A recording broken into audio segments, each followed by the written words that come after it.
Shut up and sit down.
Shut up and sit down.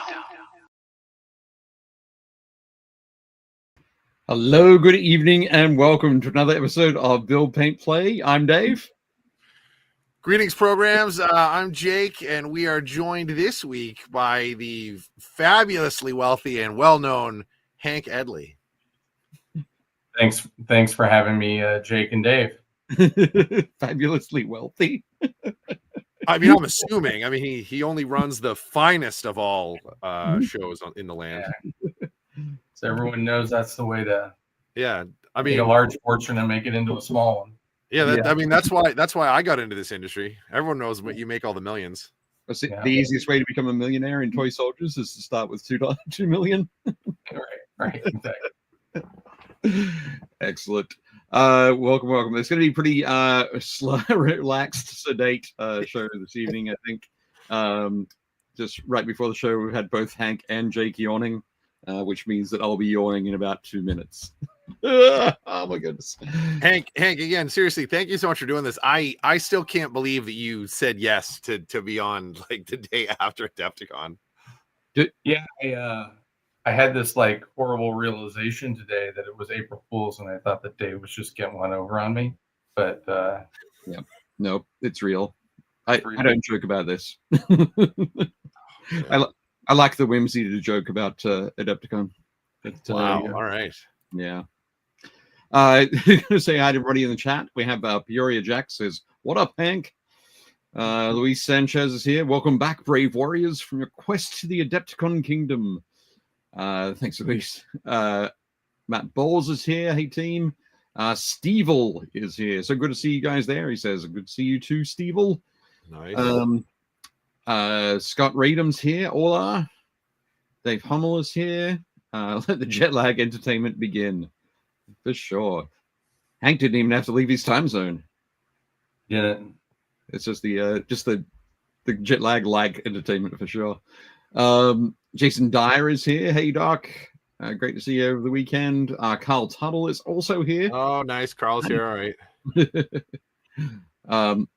Josh says gilt edge tickets and marbled chairs. That's what you get. All that money, yes. Yeah, that's pretty insane. I'm still recovering. Chris Kemming is here as well. Says hi all. And Josh says that's why I go to Adepticon for the caviar and champagne. Funny story. At the St. Kate Hotel, when you check in, we were offered a complimentary glass of champagne. I know. My wife's a big fan of that. Like a lot of the hotels we go to, they'll offer you the sort of the complimentary, like, thanks for checking in, like here's a glass of champagne, and that's always a nice touch. Yeah, it was like, oh, would you like a glass of champagne? And I was like, yeah, thanks. And I drank it in the elevator on the way up to my room and walked in, and in my room there was a turntable and there was a ukulele, but there was no coffee making equipment. So that was out in the hall.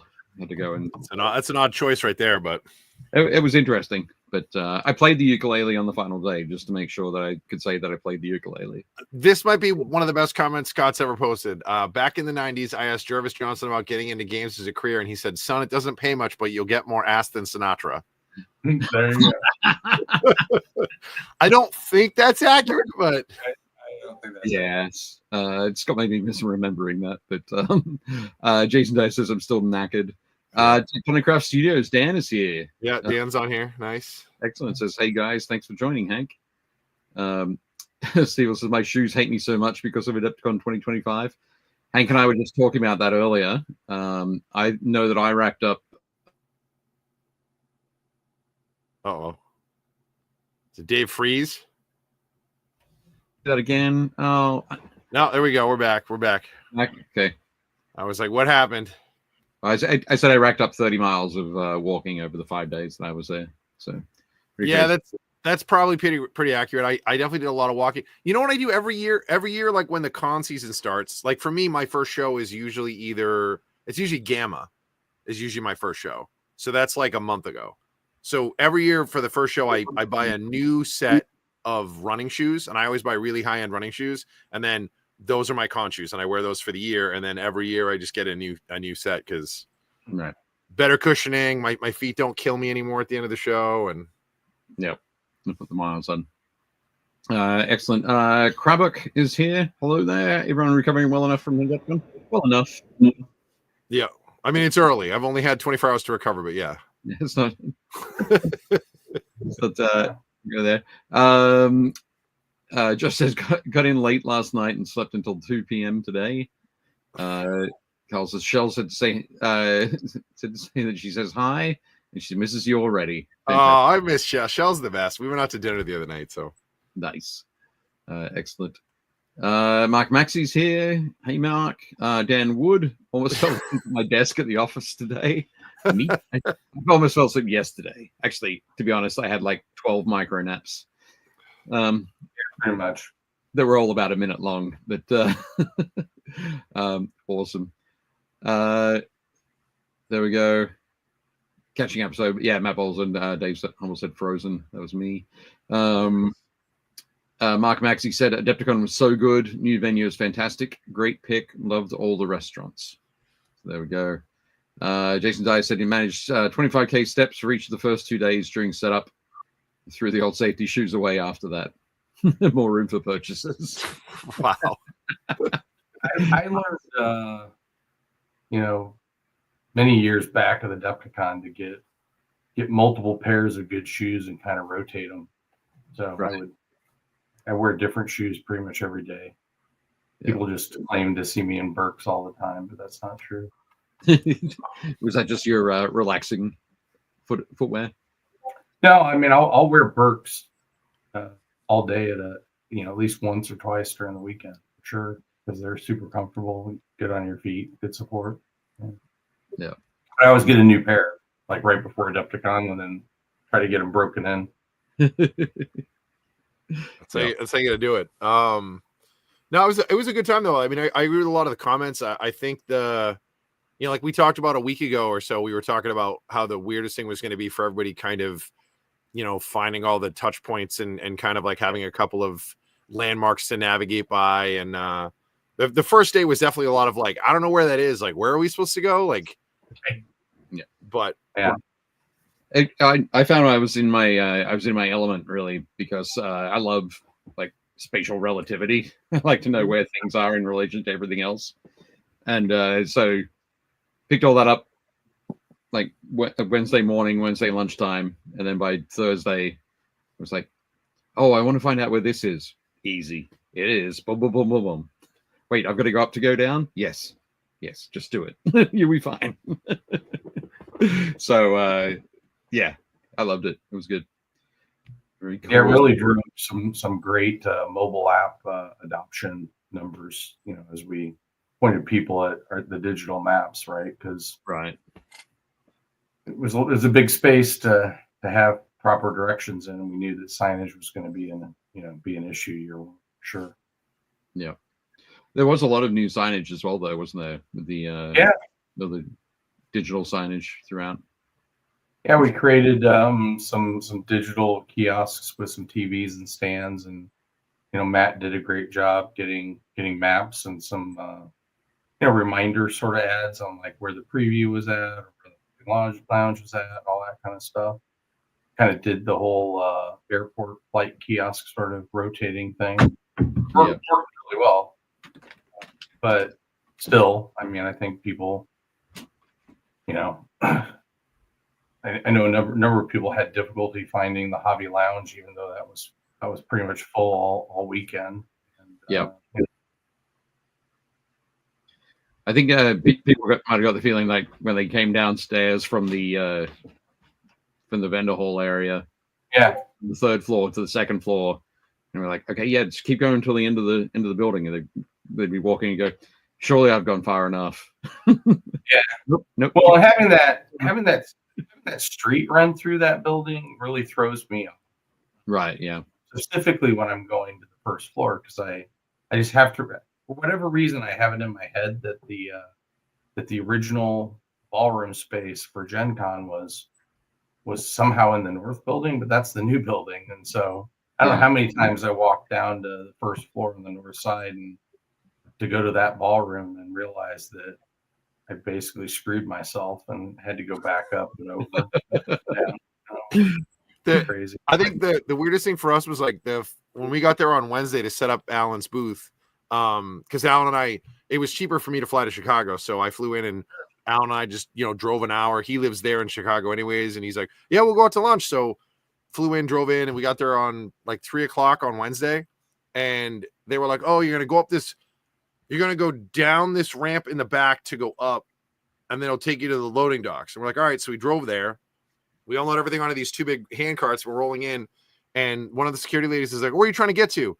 And we're like, Artist Alley. And I was like, that's not going to help her. I was like, we're near this thing. And she's like, oh yeah, go all the way down here and then turn left. So we do that. And after like 15 minutes of walking around and talking to different people, we finally find the right area. We're like, okay, we got it. When we broke down his booth on Sunday night, we literally just broke down his booth and went out those side doors and came down where the parking garage is next to the Panther Stadium across the street. And Alan just went and got the car and drove around, and we just loaded up on the sidewalk. And I was like, that was way easier than us like going through like two different buildings and across the skywalk. And let's turn around.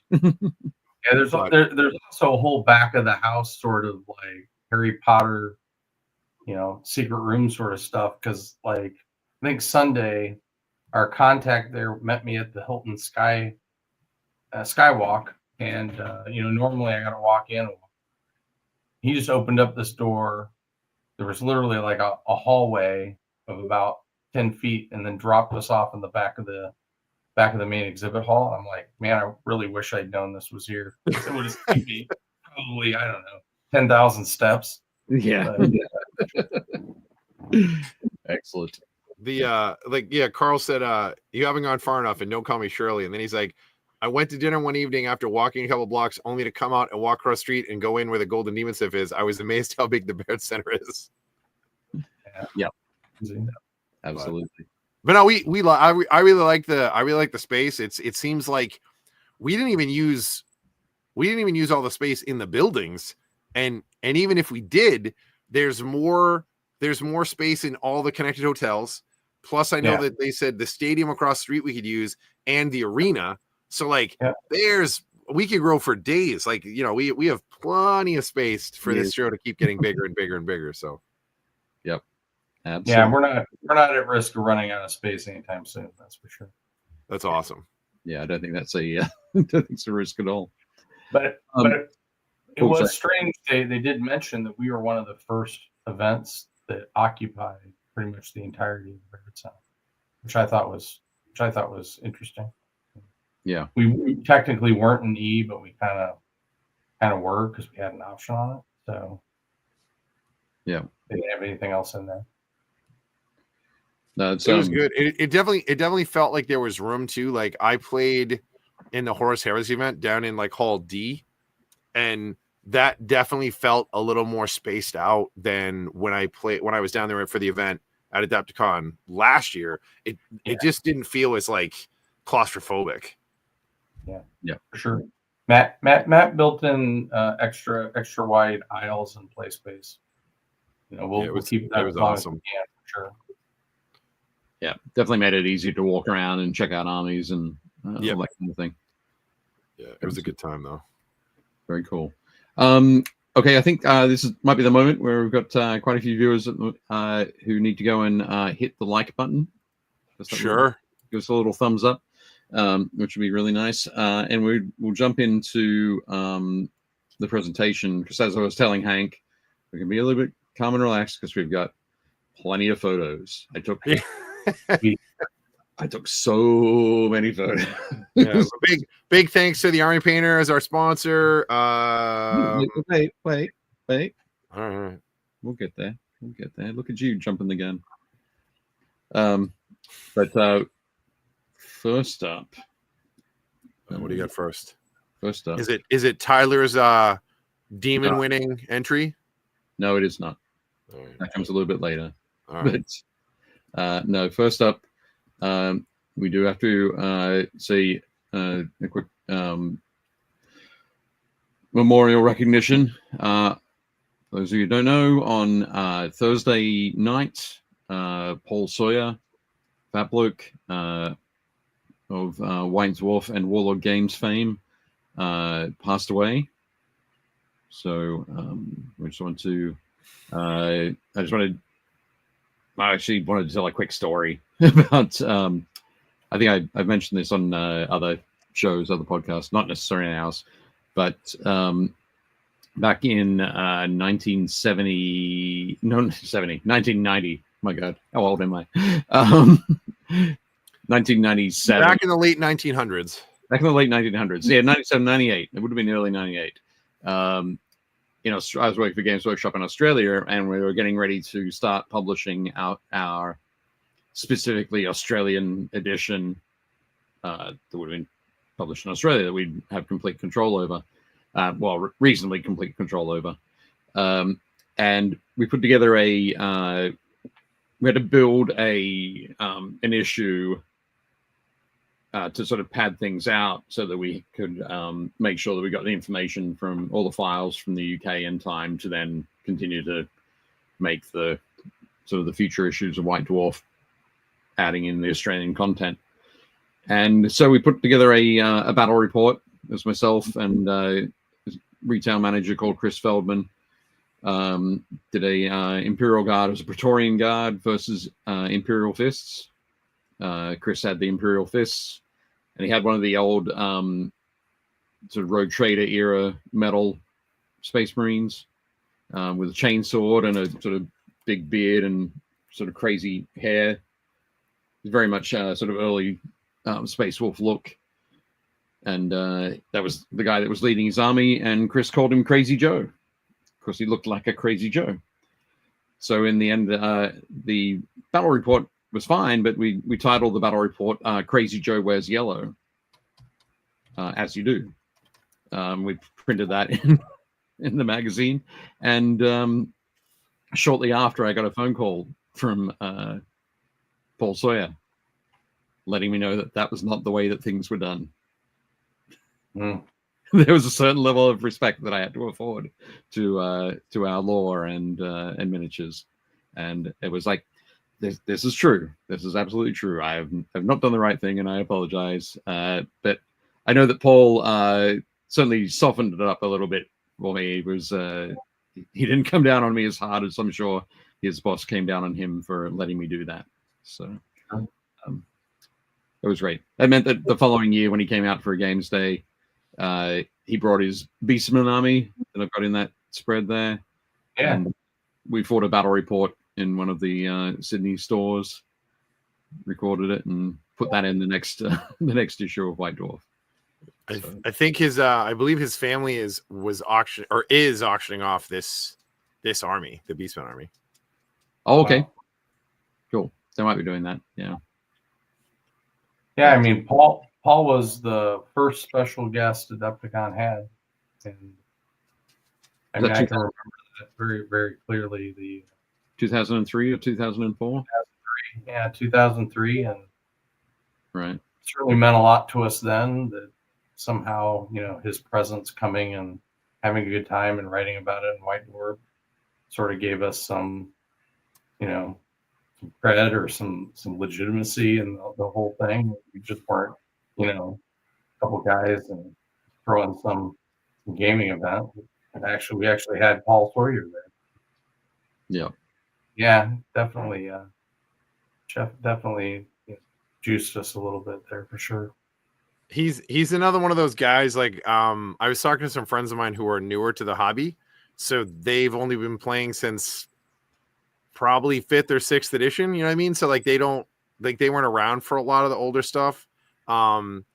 And we were kind of talking about, because we were talking about John Blanche, and then we were talking about Paul, and I was like, there's a very small sort of inner circle of, I don't know, 7-8 people that were kind of there either at the very beginning or were a very big motive force in kind of like a lot of the seminal movements of the game universe. And Paul is definitely one of those people. Like, even though I'm trying to remember if I met him. I think I met him once at Games Day in like 2004 or 5 or 6 or something, like one of those.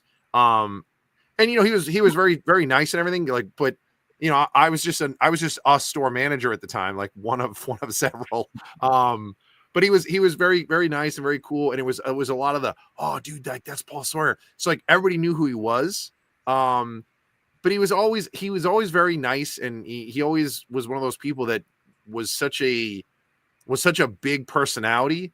Even if you only saw him in 2 dimensions like this in the magazine, everybody was like, "Oh, Fat Bloke wrote another article." You know what I mean? Like everybody kind of knew who he was. He was one of those people that was just kind of a big piece of the puzzle for a lot of us. So yeah, like it was really cool to be at AdeptiCon and be around people that understood why that mattered. On Thursday night when I saw that, like, I saw tons of my friends like reposting and stuff, and then the next day we all got to like kind of talk about it and kind of reminisce. But it's like, if I was just at home, like, or if I was like away somewhere and that happened, I would be like, "Hey guys, you know what I mean?" Like, if you're not like big in the gaming scene, you'd be like, "I don't know, like, who is that?" Like, "Oh, that, like, I'm sorry, like that stinks," but at the same time, like, they don't really get it. So it was kind of nice to at least have some people around that we could kind of commiserate with and talk about it. So yeah, for sure. But yeah, cool. Okay, next up, now Jake. A big thank you to Army Painter for being our sponsor. There we go. So yeah, it was cool seeing, like, so I don't think I've ever met Peachy. But so we were actually walking to, like, I saw him at the booth, but we didn't really talk that much. But then on Saturday night, we were going to the Army Painter, like one of the staff dinners. We were all like walking down the street, and I'm walking this way and he's walking this way. We're both kind of looking at our phones, and I kind of look at him and he kind of looks at me, and he's like, "Are you going to the factory dinner?" I was like, "Yeah." "Are you going to the factory dinner?" He's like, "Yeah." And then I was like, I introduced myself, and he's like, "Oh, Peach." And I was like, "Hey, what's up?" So we chatted. He's super nice guy, really, really funny. But it was just kind of interesting to kind of like literally bump into him out on the street at the exact same time we were both trying to get to some random restaurant. Yeah, that was cool. This was the first time I'd met him as well, but he knows a bunch of people that you and I both know. Yeah, so yeah. It was very easy to chat for sure. Excellent. I'm going to move on to this next photo, and then I'm going to check some of the chat. For some reason, my chat up on this screen over here isn't working. It's not rolling through. So hopefully everything's working. But I've got it on the other screen. There we go. So just quickly look through there. We had Carl's comment. Seal said that space was so amazingly comfortable practically everywhere. So that's great. Mark Maxey says, how many people attended this year? Do we have a count? That for me? Yeah. I mean, Jake's going to say 20,000. No. I knew that when we talked about this last year, I knew that Hank had said that when we talked last year, Hank, we were kind of sitting around, you were like, notice how many people don't have badges on? I think you had said you had sold like just over 7,000 badges. but we figured that there was probably another, 2,400, 3,000 people that had attended, like, to hang out. And then I knew that about a month ago, AdeptiCon supposedly had sold like 10,000 badges, but that was a month ago. So not counting people that signed up like day of or got weekend passes or something like that. So somewhere in there. I mean, we're definitely over 10K this year, which is, I think we finished somewhere around 8K last year. So, 25% increase over last.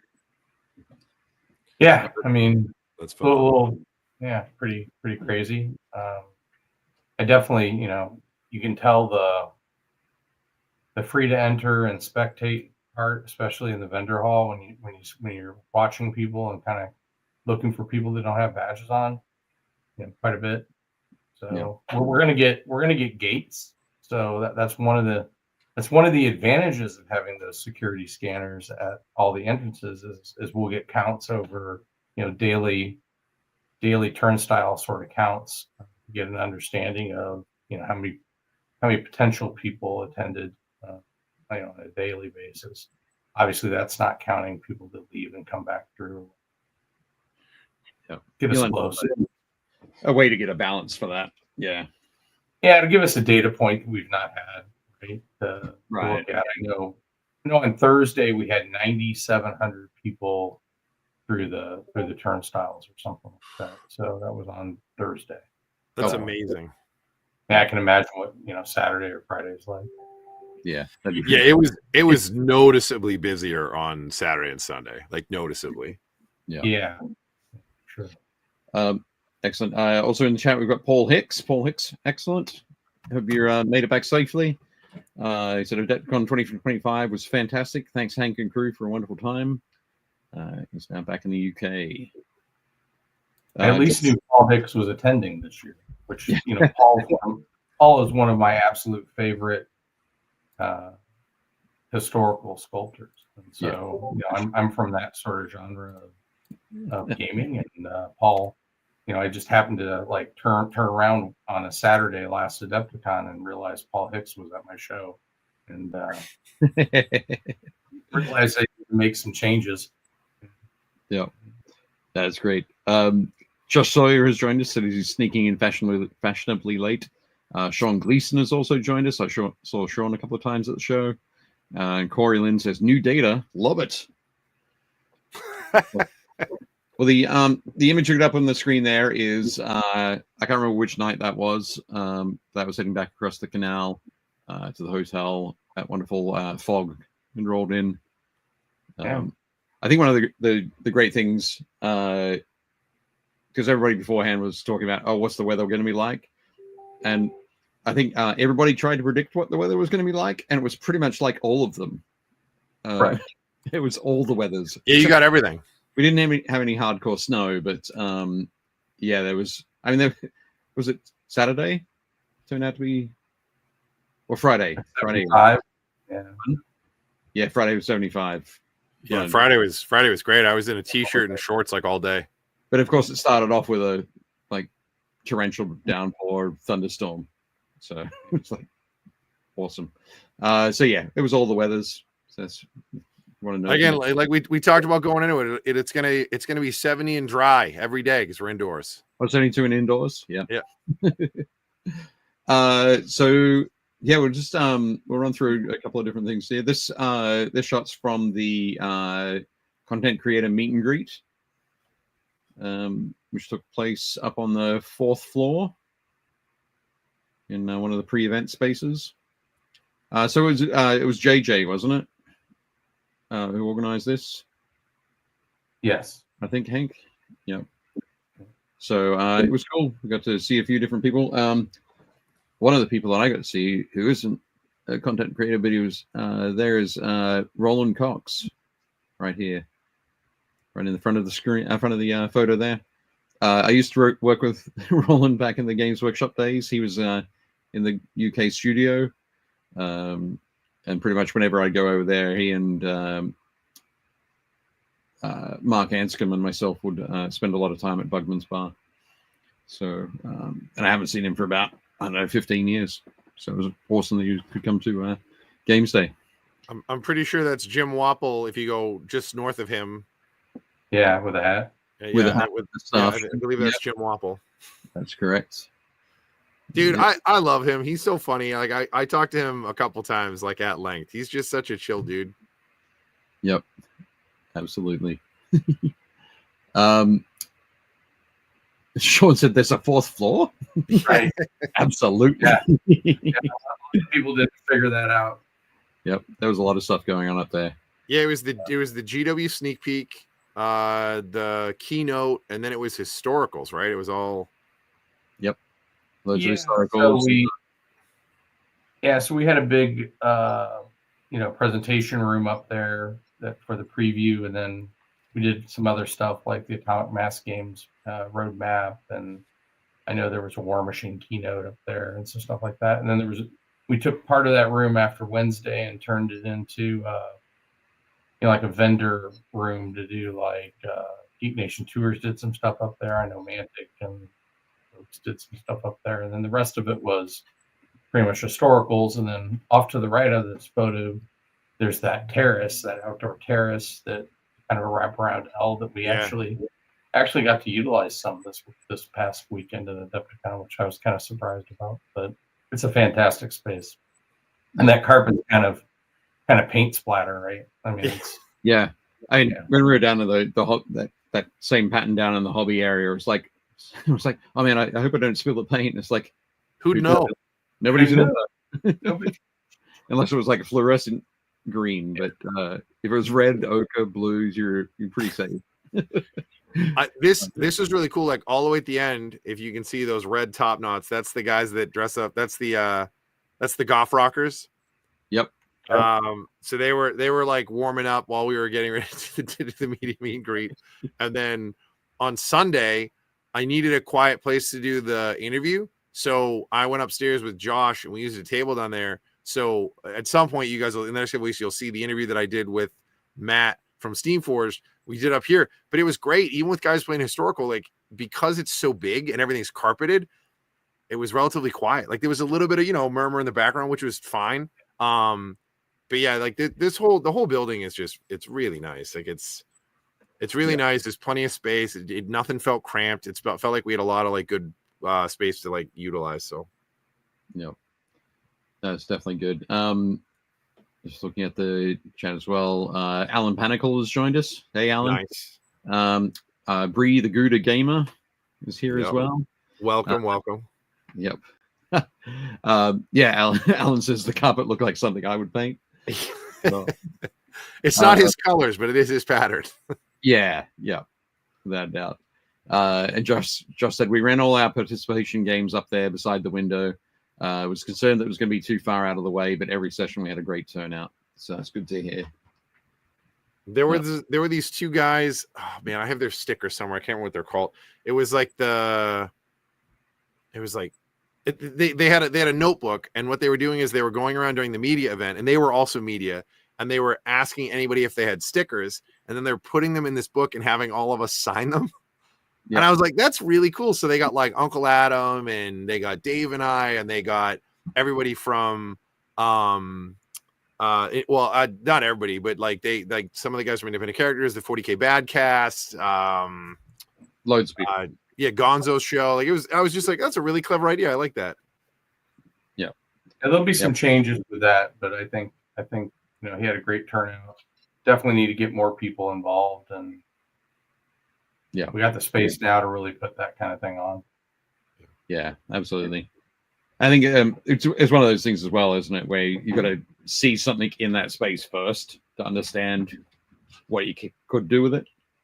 Yeah. So, I think that went well. Tori Griffin says, Hank, you put on an amazing event, best Adepticon yet. So, well, Tori ran one of our AOS events. She's one of the event organizers on the Age of Sigmar side, and hey, it's certainly not just me. I mean, it's everybody, and so Matt Weeks does a ton, and the team, staff, attendees, exhibitors all make this show happen the way that. Yeah, I just play a very small part in it. Yeah, This was hilarious. This made me laugh because I was like, normally when you do this, they're like in that weird inner hallway right outside the exhibit hall, but inside the outer doors. So it's super dark. So you're like, it's like you're in mom's basement, like digging through bins in the dark. And this was weird. I was like, these bits have probably never had like daylight on them. So there was like all this like wall of light coming in. It was definitely refreshing. Yep, absolutely. So yeah, that's the is it Toledo game room? Yeah, it's Toledo game room. Toledo game room. The bits guy on the left there. Just a little bit further down was Elric's Hobbies. A little bit further down again is the registration area. I was talking with Hank earlier, and he said they brought five semi-trailers up and put 3 back because of all the swag and merch that left from the convention center. So absolutely awesome. It looks like you guys did well. Like when I went down, you guys were sold out of most of the sizes. Yeah, we definitely need to. My wife reminded me about doing some better forecasting. She really took a more active role this year, really for the first time, and helping kind of with registration. And so if you noticed it being a little neater, a little cleaner, she had a big hand in that. It's finally gotten to the age where the kids, don't need constant supervision. So she's able to kind of engage. Excellent. That's great. Mark Maxey says, have a great night all. AdeptiCon was a blast. Thanks. Thanks. Tori said, kind words, Hank, but you're right. Everyone did a great job. I'm truly thankful for everything everyone did. And Carl said, I have no idea how excited I was when Shell says, we should look for Havoc launches in there. In the bits bins. She found 2 and was so excited. Lucky to have a wife. I'm turning into a nerd. Nice. Excellent. But yeah, that was great. There's another area, just so if we were looking at that space. Yeah, that's the other side. Right on basically what I did was I turned to the left. Yep. And got the some of the tents, the food tents set up here. So they had a barbecue place in the middle. And there's Chinese on the left. I can't remember what was on the right. It's Filipino, I think, right? Filipino? Okay. Yeah, I think so. Hey, Hank, I had a question for you about this. Did you guys organize this, or did the hotel organize it, or the venue organize the food stuff? So the venue's contracted with Leve, which is a restaurant conglomerate company that then they have all the food and beverage rates at the facility, and they have a number of restaurants that they work with and bring in, and we had some input because they kind of ran past sort of the different stands they might put up, and we kind of selected this one or that one in locations. But I mean, these things, unlike this photo, these stations had like lines all day. It was crazy. Especially that pizza place. I was, of course, busy at peak lunch times. I was busy, so this is my this is my 2 p.m. 2 p.m. Yeah. I'm pretty sure after this photo, I went and got some of the beef nachos. Oh, the brisket nachos. Brisket nachos were good. With the hot sauce, it was good. Yeah. I should have gone here. Like 9 times out of 10, I would just walk. Like if you go through that doorway on the far left there, where that guy is leaning in the black, you go straight through where the light is, and that's the escalators. So I would go out by Allen and find out what he wanted, and then I would just go across to that 3rd Street Market, because like this time of day, everybody was inside. There was no lines, so I would just go over there and get food and then come back. Yeah, that place was great. That 3rd Street Market is really cool, having it right there. Yeah. Yeah, no, that place saw a lot of traffic as well. We ran a couple there, more than a couple of there. We ran a lot of those stands over the 3rd Street Market out of food. They were not prepared at all. But now they know I got the feeling, perhaps on that first day that that downtown Milwaukee or whatever the name of the so the tourist board there had not informed anybody. They were not prepared. Yeah. Well, they had been informed, but you know, I think what's interesting about our crowd, right, is that we tend to eat where we're at, right, and you know, while there's things that are close and we can walk to, that's kind of in our vicinity, but it's not like, you know, a volleyball tournament group where the moms that are bringing that team have packed their lunches and all that kind of stuff. I think the one pokey place there was, I had a conversation with her and she said, you know, what was interesting was, you know, when the volleyball tournaments in here were set up, you know, we offer it by the scoops, you know, the topping, you know, I guess the fish, right? She's like, normally it's like 80-20, 1 scoop to 2 scoops or 3 scoops. For your audience, it was the exact opposite. Yeah. So I guess we're big eaters. So yeah. I think I heard that another waitress somewhere said, "Oh, when you guys show up, you show up." That's right. Yeah. Well, I've never seen a Starbucks out of anything. Yeah. Oh, they were out of everything constantly. Yeah, constantly all weekend. We definitely one mistake. We got to get a coffee stand in there for sure. Absolutely.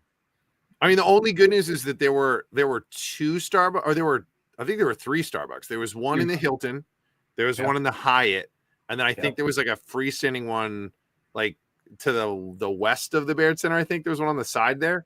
But yeah, in the morning I would go to the one in the Hilton, and I was like, man, that one stinks. It's like always sold out, and the lines are insane.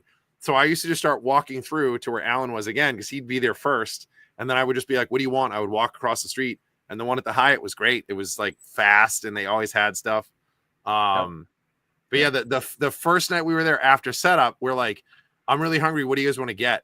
So we're like, oh, I heard the Third Street Market's good. So we walked down there, and it was late. I mean, it was like, or I shouldn't say that. It wasn't that late. It was like 8. So we go inside, and everything's closed. And I was like, what's going on? Like the burrito place was still open. The Mexican place, they were great. Those guys were pros. And you could tell that they were like, oh, there's still people. We're going to keep serving food. So they were like, they had a line that was like 6 or 7 people deep. And those guys were champs. They were just cranking stuff out.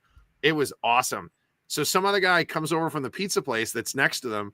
And I was like, hey, do you have any slices left? He's like, no, the pizza oven's off. We typically start shutting down around 7:30 and everybody closes at 8. And I was like, just so you know, there's a pretty big convention that's happening this whole weekend. So I would maybe stay open later because you'll do business. And he was like, oh, really? So then the next night, Thursday night, maybe half the places were open. But then Friday and Saturday, they were all open. Like clearly the message had spread. The word got out for sure. Yeah. Excellent. I had to take a photo of the BattleTech battle pods. So, or the OG battle pods. Spent a lot of money in those in my youth. On the North Shore. But yeah, just in case people were worried that they weren't there, they were definitely there. They were there. Check those out. This was looking down Fort Wapple. Yep, looking down from the second floor to the first floor, or heading down the escalator at that time at Fort Wapple. There were about, I think it was about 2.5 times the size. Yep. Yeah. There was at Schaumburg. Yep. So, and I know that Game Envy provided another 30 lights this year, an additional 30 lights. Yeah. And probably for the first, I think up until about sort of early evening Saturday, it was pretty much packed the whole time. So, absolutely crazy cool. Yeah. See that happening. Oh, Bree said there was a Heart Sheep Trick concert one of the nights. I would have gone to that. That was Wednesday. Oh man, I would have done that for sure. Yeah. Yeah, AEW was on Saturday. Yeah. And there was a Milwaukee Bucks game on Friday night. Yeah, Friday and Sunday. Yeah. Yeah. A couple of the AEW wrestlers came over. Okay. Yeah, yeah, I saw a couple of them wandering around. Yeah. I was working with Louise on Saturday night. Louise Sugden. She started showing me photos of the AEW wrestling. I said, "Oh, was this last night?" And she goes, "No, it was tonight. Just I just was over there, and I was like, oh, I've got to run and do the judging." I'm not a big baseball fan, but I know that opening night for the Brewers was Bob Uecker night, which would have been cool. Right. But yeah. And yeah, absolutely, Sean. That's why the parking was a little more expensive. Yeah, for sure. But to be honest, if you weren't parking and you were at the show for the whole the convention and you were going to be inside, I honestly did not notice that any of those other events were going on in Milwaukee at the time. No. Good. Yeah. There were a couple. Oh yeah, I didn't know that. So apparently Blue Oyster Cult was there on Thursday night. Penn and Teller was there on Thursday night. Not the same venue. Yeah, obviously that'd be a weird show. That's my buddy Nathan. Hey, Nathan. I wonder who opens for who. Does Penn and Teller open for? No, Blue Oyster Cult would have to open for Penn and Teller. That seems like yeah, for sure. Excellent. Matt Bowles agrees. The best double bill ever. Yeah, that's wild. Yeah. But I was just say as well at so hobby seminar wise, I think there was an increase from 160 seminars to 250 plus seminars. Yeah, there was went from 180 to 250, 260. Yeah, that's awesome. And double the number of seats overall. So yeah, pretty amazing stuff. I mean, there were even people that were set up. You can kind of see along the top there. There's this kind of seating area. It gets a lot of good light up there, and there were people. A number of times when I went through that had set up painting up there too, and the tables. Those are just fans yelling down into the pit. Paint that guy, right? Paint, paint. I was shocked. I mean, that place was full. Yeah. Kind of around the same, I used to walk the floor at the Schomburg at 2 a.m., 3 a.m., closing out rooms, and Fort Wapple would be full, and yeah, it was still full. About the only time I ever saw it empty was when I was walking in, because I stayed over the Hilton, so I got to walk past this every morning, and at 6:30 a.m. it was a little lonely in there. But other than that, it was jammed. Yeah, most of us are not early morning painters, so. Yep. You want the two emptiest rooms. It's probably 6:30. In any of the hall spaces, and any time in the hotel fitness rooms. Yeah. Excellent. Yeah, Sean says he was at the painting area on Saturday, and Alan has joined us. Alan Borthwick says he's made it. He's sitting in the airport waiting for his flight home in 2 hours. Nice. So, yeah, we were chatting. And he was like, "I'm gonna miss you guys tomorrow." And I was like, "You can just watch it on the plane. Just sign into Wi-Fi." Excellent. Very cool. So this was the demon, yeah, pretty cool. On the I can't remember when I took this one, but this robe guy. Yep, robe guy, Clint Beaver there, Sam Villarreal just behind him. Yeah. I got to chat with Roman a little bit. He was I mean, he's such a gracious guy anyways, but he was like, "Oh, it was such a cool opportunity, and it was a really cool honor, and we definitely got our ducks in a row. It was a lot faster." So he said that they did it in less than 12 hours. They started at midnight and they finished at 11. Oh, wow. He was like, and he was really impressed that they did it in like 11 hours. So he was like, while he'd be looking over it with the other judges, the volunteers and everybody would be setting up the next, like whatever the next batch was. Yeah. So he was like, it was really cool to be able to pick up all these models and check them out and see everything. And then just be like, I'm going to put these down. Oh, the next set's already here and ready to go. And they would just keep rotating back and forth between the two groups. So yeah. No, it was definitely great. There was some awesome stuff there. I was talking with Pete Foley and Stu Black from the GW studio, and they were predicting about 700 entries. So, damn, yeah, it's a lot. Which is an increase from, I think they thought it was about 600 last year. So, nice little increase there as well. and really a great space to do it. I know where we had it, the Schaumburg, which I always liked. There were some questions about lighting, right, with the natural light and that kind of stuff.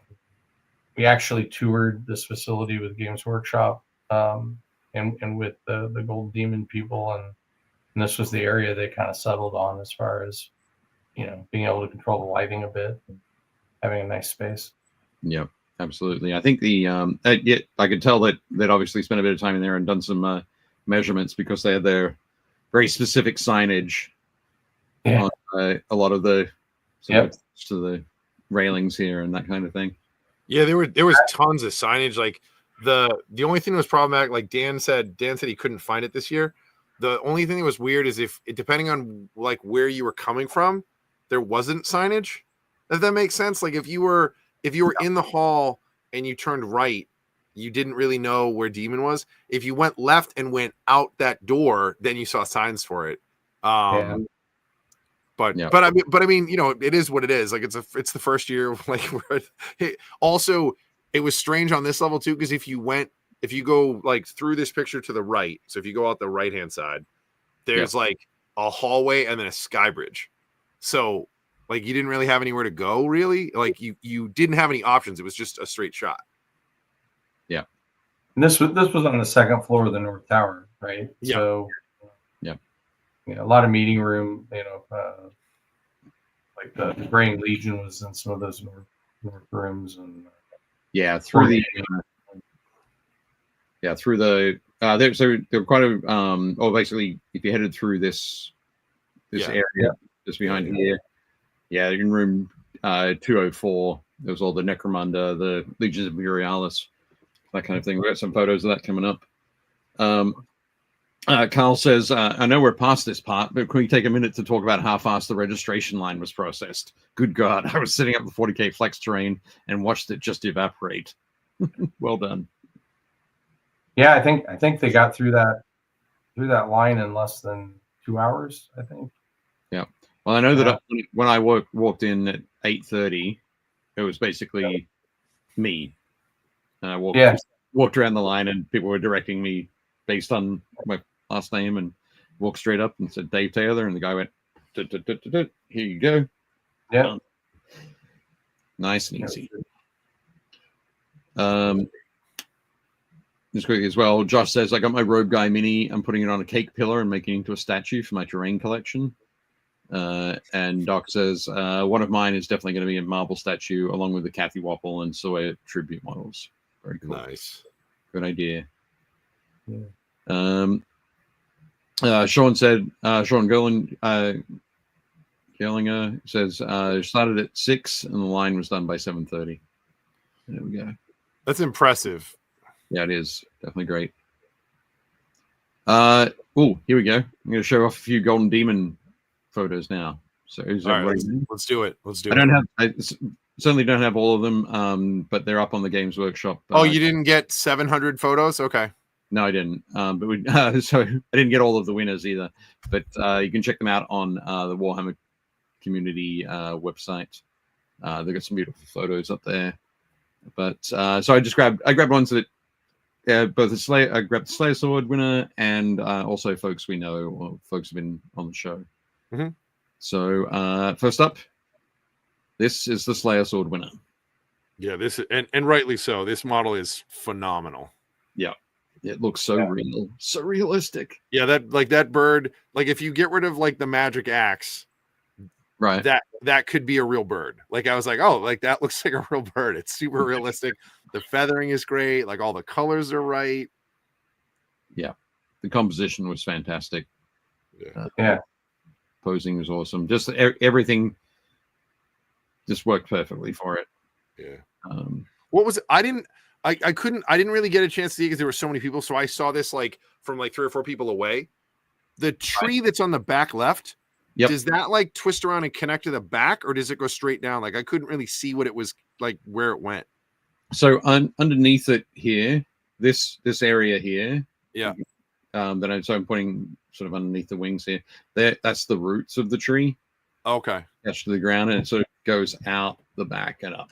So it forms like a a bit of an arch coming up behind the. Yeah, it's like a tree growing out of a cliff, almost kind of thing. That kind of thing. Yeah, that's what I assumed, but I couldn't see it, and I was like, I want to know what that looks like. Yep. It looks fantastic. Carl says, I knew that would be it. It was stunning in person. Absolutely. Well deserved for sure. Yep. And it also, so it won gold in the Age of Sigmar large model war machine. Then the Slayer sword. We also have, so here are a couple of shots I took from in the cabinets. So on the left there is my friend Andrew Gray. He painted up one of the, so he painted up, I think we've talked about him before, doing his Alphistas. Oh, right. It's his Alpha Legion Imperial Fist Army. Yeah, Alpha Legion sort of painted over as Imperial Fists. And this Leviathan Dreadnought was just beautiful. So awesome work. He got a commended pin, silver commended pin there, which is great. But yeah, it looks really nice. I love that the glowing flux bombard, whatever it's called. Yeah. But yeah, some fantastic detailing on there. Well, and he always does such a nice job with the weathering. He does. The weathering techniques are great. Yeah. It's always beautiful work. So awesome stuff there, Andrew. And on the right is my buddy Nick Essock, who lives here in Baltimore. Actually flew out with him. He was my seatmate on the flight. But yeah, that Kroot looks like an orangutan. Like, right. He look like the color, like he's an orangutan. Yep, that's one of the 54 millimeter. It's like Inquisitor scale. Oh wow, minis. Oh, so nice. The miniature is all metal. Oh yeah, because like to the right you can see like a Space Wolf fist. Yeah. Yeah. So yeah, that thing is way bigger. That's huge. But yeah, he cut it, reposed it. Sorry. Cut it, reposed it, resculpted bits. Yeah, did an awesome job on it. That's awesome. Fantastic. He also got a commended pin. He did. Did indeed. They sort of had changed how they were doing the pin stuff, right? Because no cards anymore, right? So. Yeah, no cards. So they have a bronze pin, which is marked as notable. Yeah. A silver pin, which is marked as commended, and a gold pin, which is marked as finalists. And the finalists pool then goes into, so somebody could get a finalist pin and become get a gold, silver or bronze trophy. And then of course, from amongst the gold trophies, you get the Slayer sword. Yeah. Nice. Something that Matt Avis, who runs the Golden Demon Compendium website, which is not affiliated with Games Workshop at all, but has all the stats, if you like stats, and loads of photos from pretty much almost all of the Golden Demons that have been held around the world. He said it's a hybrid system, so those bronze, silver, and gold pins act like or sort of act a bit like the open system, the capital ballot, for example. And then there's the podium system layered on top of it. So it's nice that I hope they can keep this system so that people can get comfortable and used to it and know how to adjust their sort of feelings as they're going through that process. But yeah, super cool one here. Bob Cohoon on the left. I'm going to be working with Bob and Kyle Dalton who are from the Chicagoland area. I'm going to be working with those guys in the coming year. I'm hoping to put on an art exhibit here in Baltimore later in the year. Nice. Along with Nick and Dave, a couple of guys from Baltimore. But with Bob and Kyle were the ones who put on the art exhibit in Chicago or in the Chicagoland area last year. So we've been talking with them to get a few ideas. Got some yapping in the background. That's my dog. Oh, she's okay. She's upstairs because my wife just got home. Okay, nice. Awesome. Yeah, I thought Bob's was really cool. When I saw this, I was like, oh, you know what I really wanted him to do was put like 2 or 3 little like acrylic bubbles. Right. So it would literally look like it was underwater. I was like, oh man, that's the only thing missing. But no, I thought it was super cool. Like if I was gonna have this on my shelf, I'd have like a couple of those like super thin, like super low test fishing line with a couple little bubbles hanging on it, so it would look like they're underwater. Yeah. But I thought that was great. That was super cool. Yeah, it was a beautiful piece. Absolutely. They got silver in the Age of Sigmar unit. Yeah, Christian's Necromunda piece is awesome. Yeah, absolutely. Yeah, I love that one. Yeah.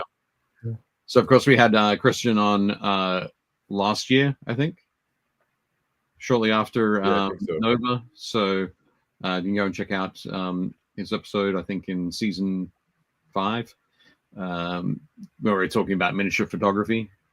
But yeah, Christian's work on this is just absolutely beautiful. It was awesome. I love to see it. He got a bronze. So that piece, amazing as it is, got a bronze in Necromunda, which is awesome. And here we go on the left. We've got Katarzyna Gorska, Kaha. So Kaha wrote volume 9 of the Art of series. It was great too. I got to go and have breakfast with her and her husband, and also Natalia Orech, who's going to be working on volume 15 on Sunday. It was really nice to be able to hang out with them. Yeah, her colors were so good. Yeah, absolutely spectacular.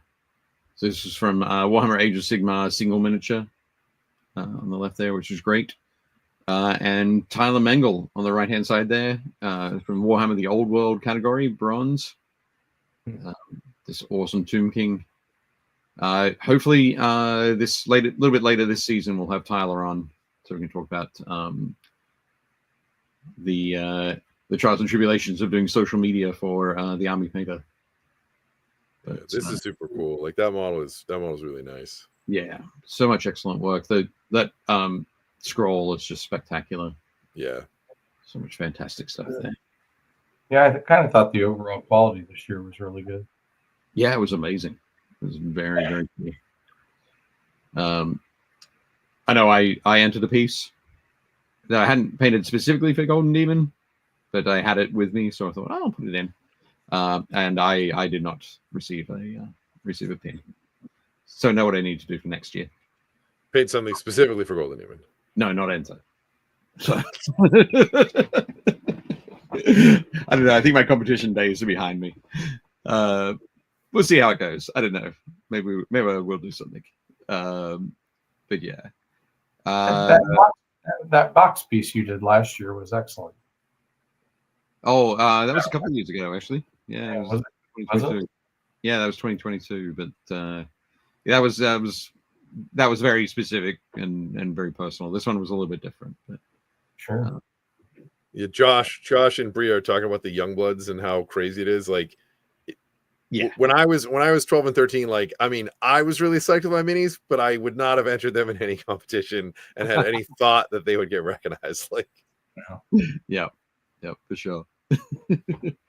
I'm like, here, this is a metal Ralph the Knight that I painted with testers, oil based. Awesome. Josh says, put a picture of Ben Franklin on your entry. That's one way to go. Nice. Excellent. Okay. Gaming. We're into some gaming stuff. So Thursday night, I got to play a game against Josh Sawyer from the Independent Characters. Yeah. We talked about doing a Combat Patrol game last year, and we scheduled it for the Sunday morning, but I was just so beat on the Sunday morning last year. So we thought we'd get it out of the way. We played on Thursday night. Josh and I went and grabbed dinner first, and then sat down and played. And this was in the Basement of Death room. So Basement of Death are a club from Milwaukee that run the super huge Space Hulk game every year. Oh, okay. And they had an excellent room with a bunch of other tables, including a couple of Trench Crusade tables, which Josh and I hijacked one of them for our game. And yes, as Josh says in the chat, I know those guys. So I will just say that taking the Imperial Agents Combat Patrol is not a particularly strong combat patrol. and when it's being played by somebody who's not a particularly strong 40k Combat Patrol player, you should probably avoid playing against Eldar, being run by somebody who has not only won an award playing Combat Patrol, but has also been had Games Workshop cut him off and said, "You've won too many prizes so far." Dave is not only, you know, the craftsman blaming his tools here, he's blaming the tools and the craftsman. And my opposing craftsman? No, you. Like you're like, you know, it's like, well, craftsman doesn't normally blame his tools, and you're like, but in this case, it was the craftsman's fault and the craftsman's tools. Yeah, in the chat, Doc has said, so you lost. That's what you're saying. Lost isn't strong enough of a word for what happened to me. Yeah, Josh owns Dave's soul now. It was on the table as part of the bet. Well, it wasn't, but it sort of needed to end up being. No, it was. Yeah, I got hosed. I think at one point I lost 22 models, and Josh had lost 4. Which Eldar trope was he playing? The Eldar Combat Patrol was the it was 6 jet bikes, squad of Defender Guardians with the Farseer, okay, and the Wraith Lord. So yep, that one's pretty good. Yeah. There's a lot of firepower, and it really strips. It goes straight through the toughness 3, 4+ save. Yeah, not great. That's not a great matchup right there. Not at all. But fortunately, Josh was an awesome opponent, and we had a lot of fun. It was great. I think against that list, I feel like your Votan actually would have done better. I fear that they would have done exactly the same. Yeah, even toughness 5 4+ save wouldn't have helped me out. Oh, but, Carl wants to know, was it a better game than your Leagues of Votan versus his Black Legion? I mean, I enjoyed both of them. I died seriously in both of them. Actually, well, I don't know. I don't know. I'd have to play you both again to find out. We have to check it out. Nice. But, yeah. But you see, Amos has joined us. Hi, Amos. But yeah, you can see that like Josh says, Dave had the worst dice rolls I've ever seen, to be fair. He does that. Yeah, I think there were 3 or 4 times that I rolled a 6. But all good. Josh says, yes, the game was what it was, but the experience around the game was phenomenal. We did have a great time. We had there were people coming over to watch and laughing and guffawing at my dice rolls. And, very nice. Alan says to give Dave a break. No need to do that. It's okay. Just keep playing. It'll be fine. We could do it. We could do a team game. Maybe we can do that. That'd be good. Excellent. On the Friday night, I played a game of Mordheim with a bunch of friends. We had a couple of Witch Hunter warbands and a Sisters of Sigmar warband up against Undead and Possessed. Nice. Which is nice. All this terrain was awesome, like 3D printed terrain that my buddy Jake Landis painted up. You see that cool table. Nice. I made sure to use my BuildPaintPlay dice tray. But, how did this go? The Gonzo made it for us. This one was a lot better. Yeah, we did a lot. In the end, we lost. I conceded, but yeah, things went really well for us. My Witch Hunter warband kind of took apart Toby Donica's Possessed warband pretty quickly, which is nice. Well, there's a shot of Dave's Sisters of Sigmar warband. They're from the ones that Patrick Keith sculpted. Yeah, those are awesome. It's nice. He just released another model to go along with them, I think. Oh no, he's got some. Has some new models coming up for like Trench Pilgrim proxies for Trench Crusade. Yeah. So yeah, there's a cool shot on the left there of my Witch Hunter captain sort of advancing behind another Witch Hunter with dual pistols. The dogs were really good. The warhounds were great. their movement was awesome. Their weapon skill of 4 and their strength of 4. They attack those poor chaos cultists. Those aren't dogs. Those are space marines. they were kind of space marines. Nice. And this is one of Toby's models. So sneaking through an archway to pick up a piece of warpstone, weedstone. Sure. But yeah, it was a lot of fun. And I had to show this picture because towards the end, essentially, we had to go in, pick up weedstone and also treasure chests. And when my flagellant picked up the treasure chest in the middle, it turned out to be an owlbear. So he's chonky. Yeah. So both Ty and Mark have a huge collection of owlbears that they used to use in their Horus Heresy when they were running Horus Heresy tournaments. This is something a little different. Something could pop out at any time. And this owlbear killed my flagellant, killed another zealot. I think it killed a third model as well. But basically, you spend the rest of the game sort of running away and heading over to take out Chris Bora's undead warband. But awesome. Yeah, it was a lot of fun. Pretty much myself and my friend Nino were the only two left, but we were a little bit too far away from Chris Bora to be able to do something with them. But it was fun. Excellent stuff. Other gaming that went on. Oh yeah, this was the Taking a Fireworks team game. So this year for the event, instead of doing the boarding actions, the idea was that there's another shot where this is huge. So that's my army down the bottom there, the blue and the white guys.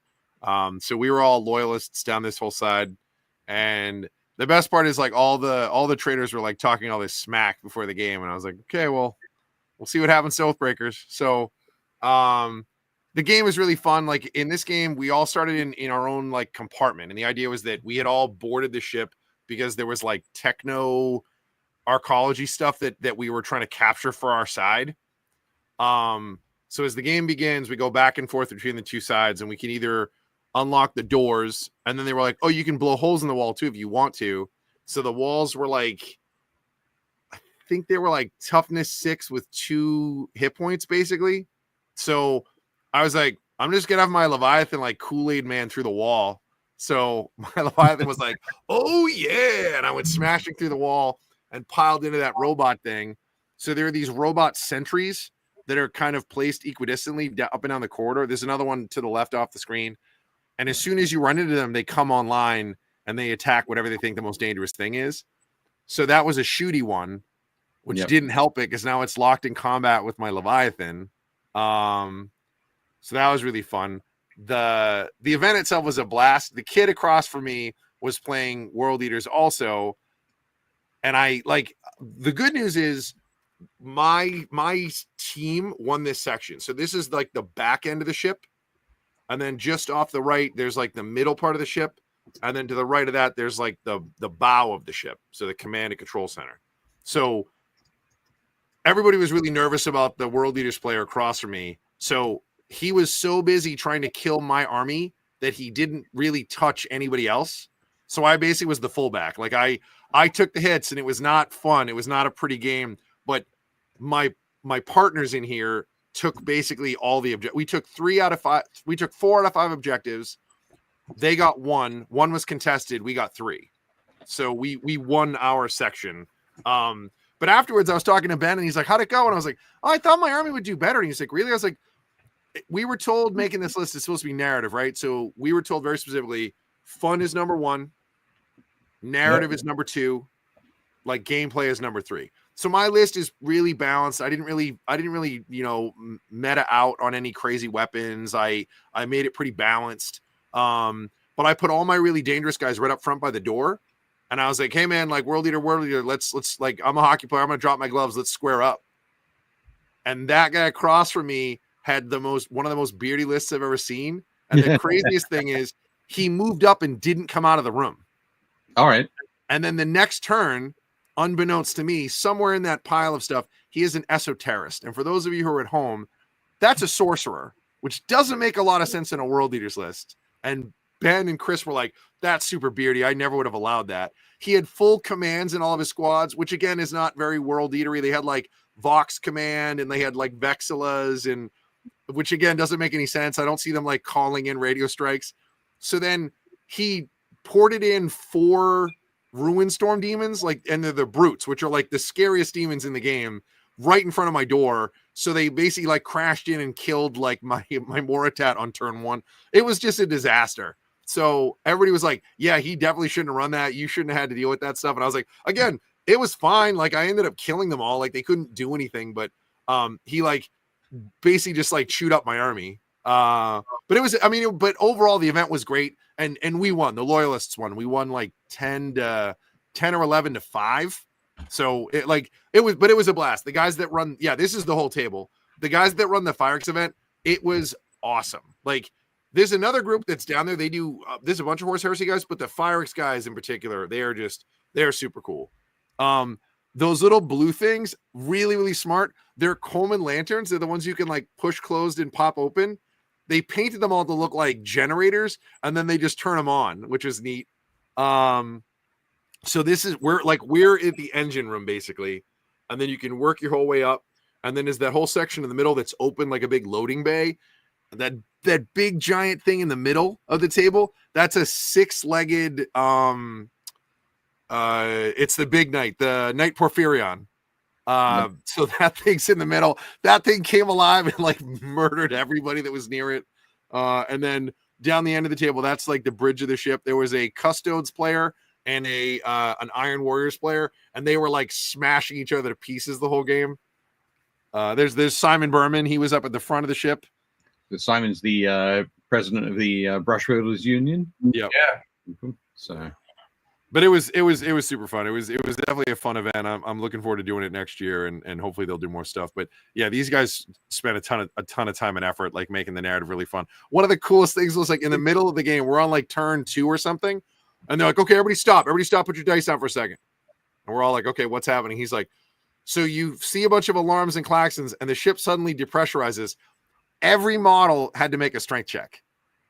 right. So if you had to roll a d6, if you rolled under your strength, you're fine. Or toughness test. You had to roll under your toughness. If you did, you were fine.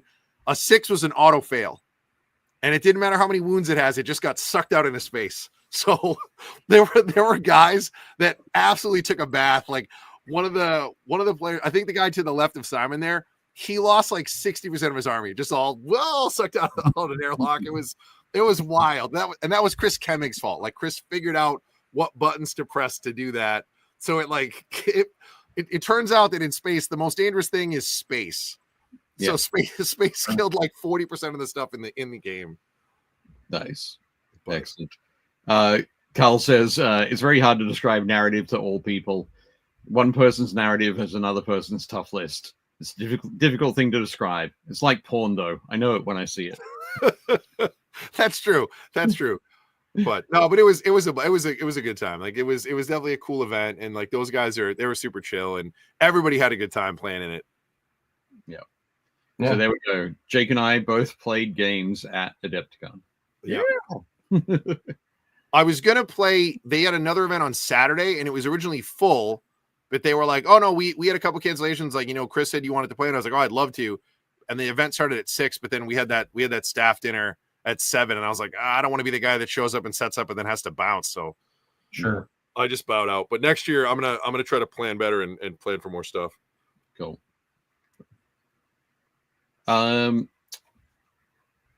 This is that the 40K friendly? Actually, no. This was the Warhammer Hall. So that was just that was 40K tournament.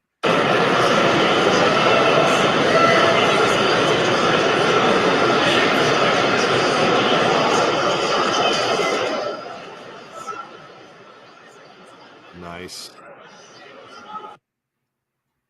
So I'm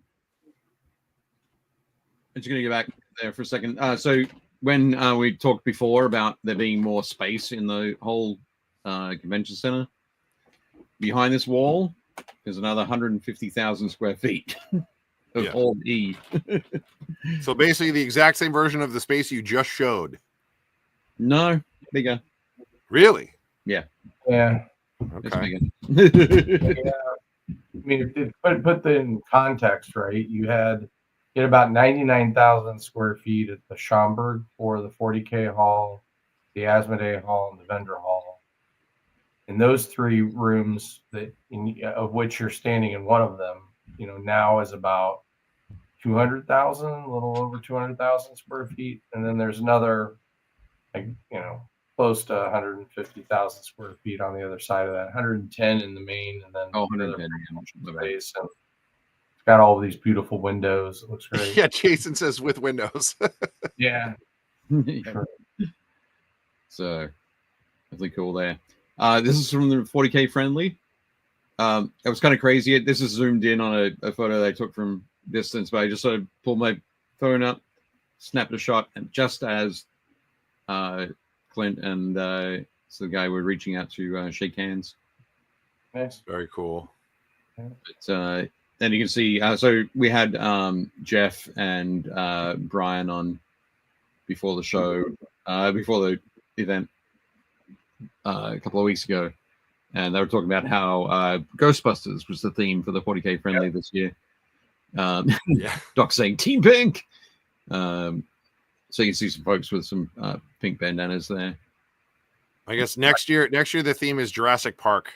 Actually, right there in the pink T-shirt, I think is Doc.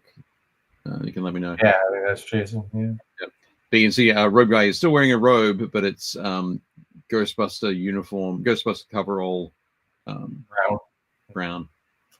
Very nice. So it was Yeah, good. it's such a great event. Here was Slimer. That's awesome. Yeah. So there are a couple of demons in there. I think there might have been demon hosts, a couple of ghosts as demon hosts. Oh, okay, cool. And so there's the standard robe guy with the Malort bottle. And this is him as in the brown robe. But sorry. Smelly Man. Jason says next year is Big Trouble in Little China. Oh, fantastic. Oh yeah, Jeff told me that. I'm tempted. I might try to run a list where I have 3 dreadnoughts and I'm going to make them the 3 Thunders. Okay. Nice. There you go. Excellent. Mike Sibilia said it was a great event. Love the new venue and all the cool stuff nearby. Kudos to the crew for running things so smoothly. Yeah. Awesome.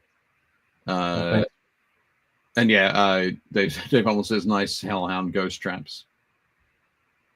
Definitely cool.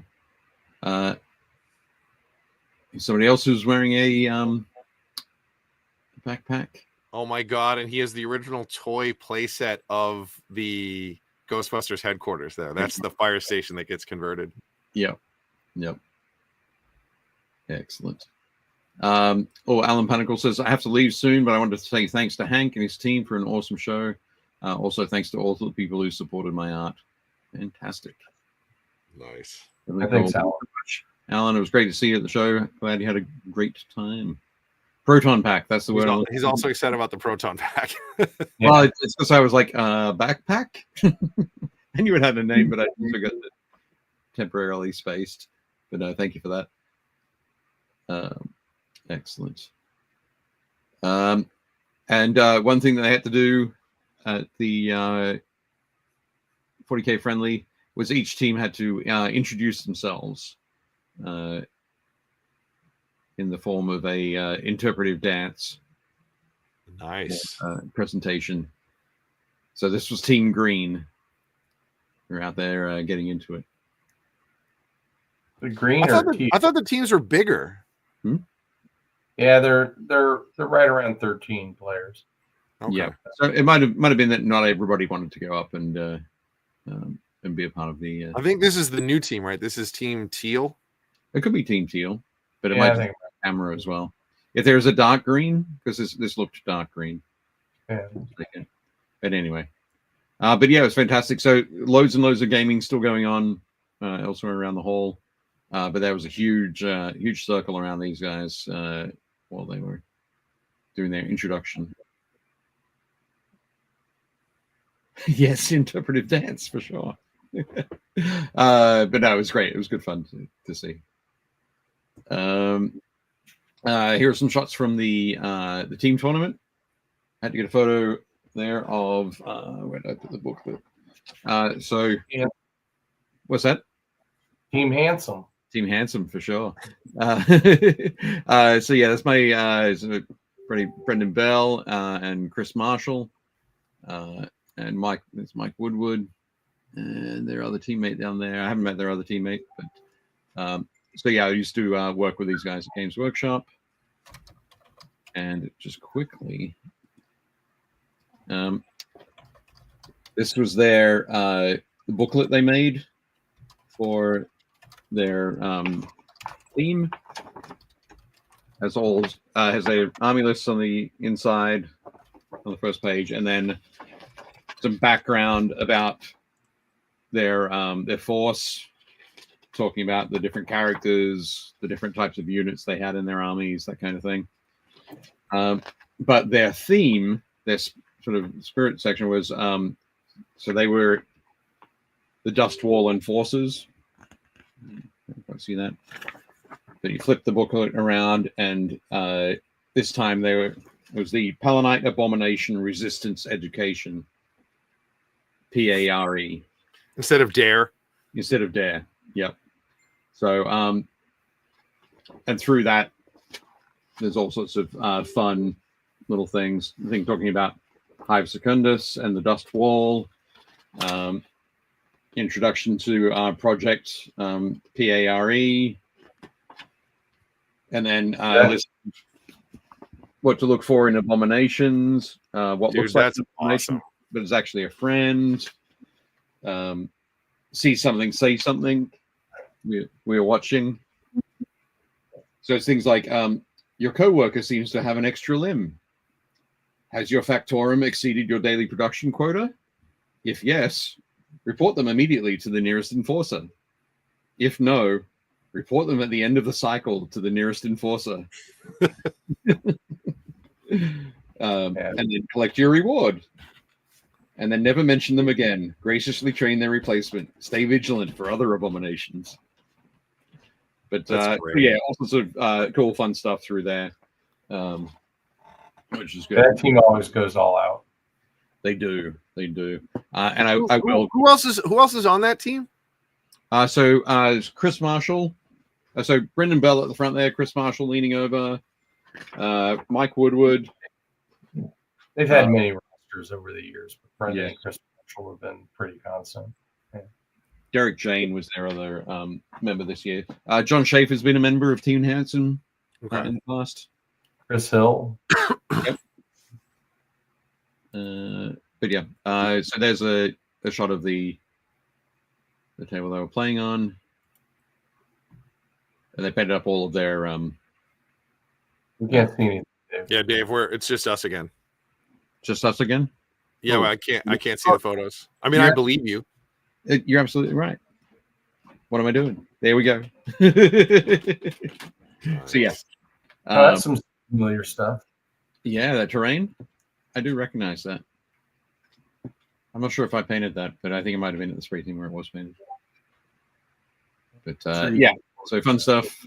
Some of the other teams, the Homicidal Squirrels, established in 2009. Pretty great.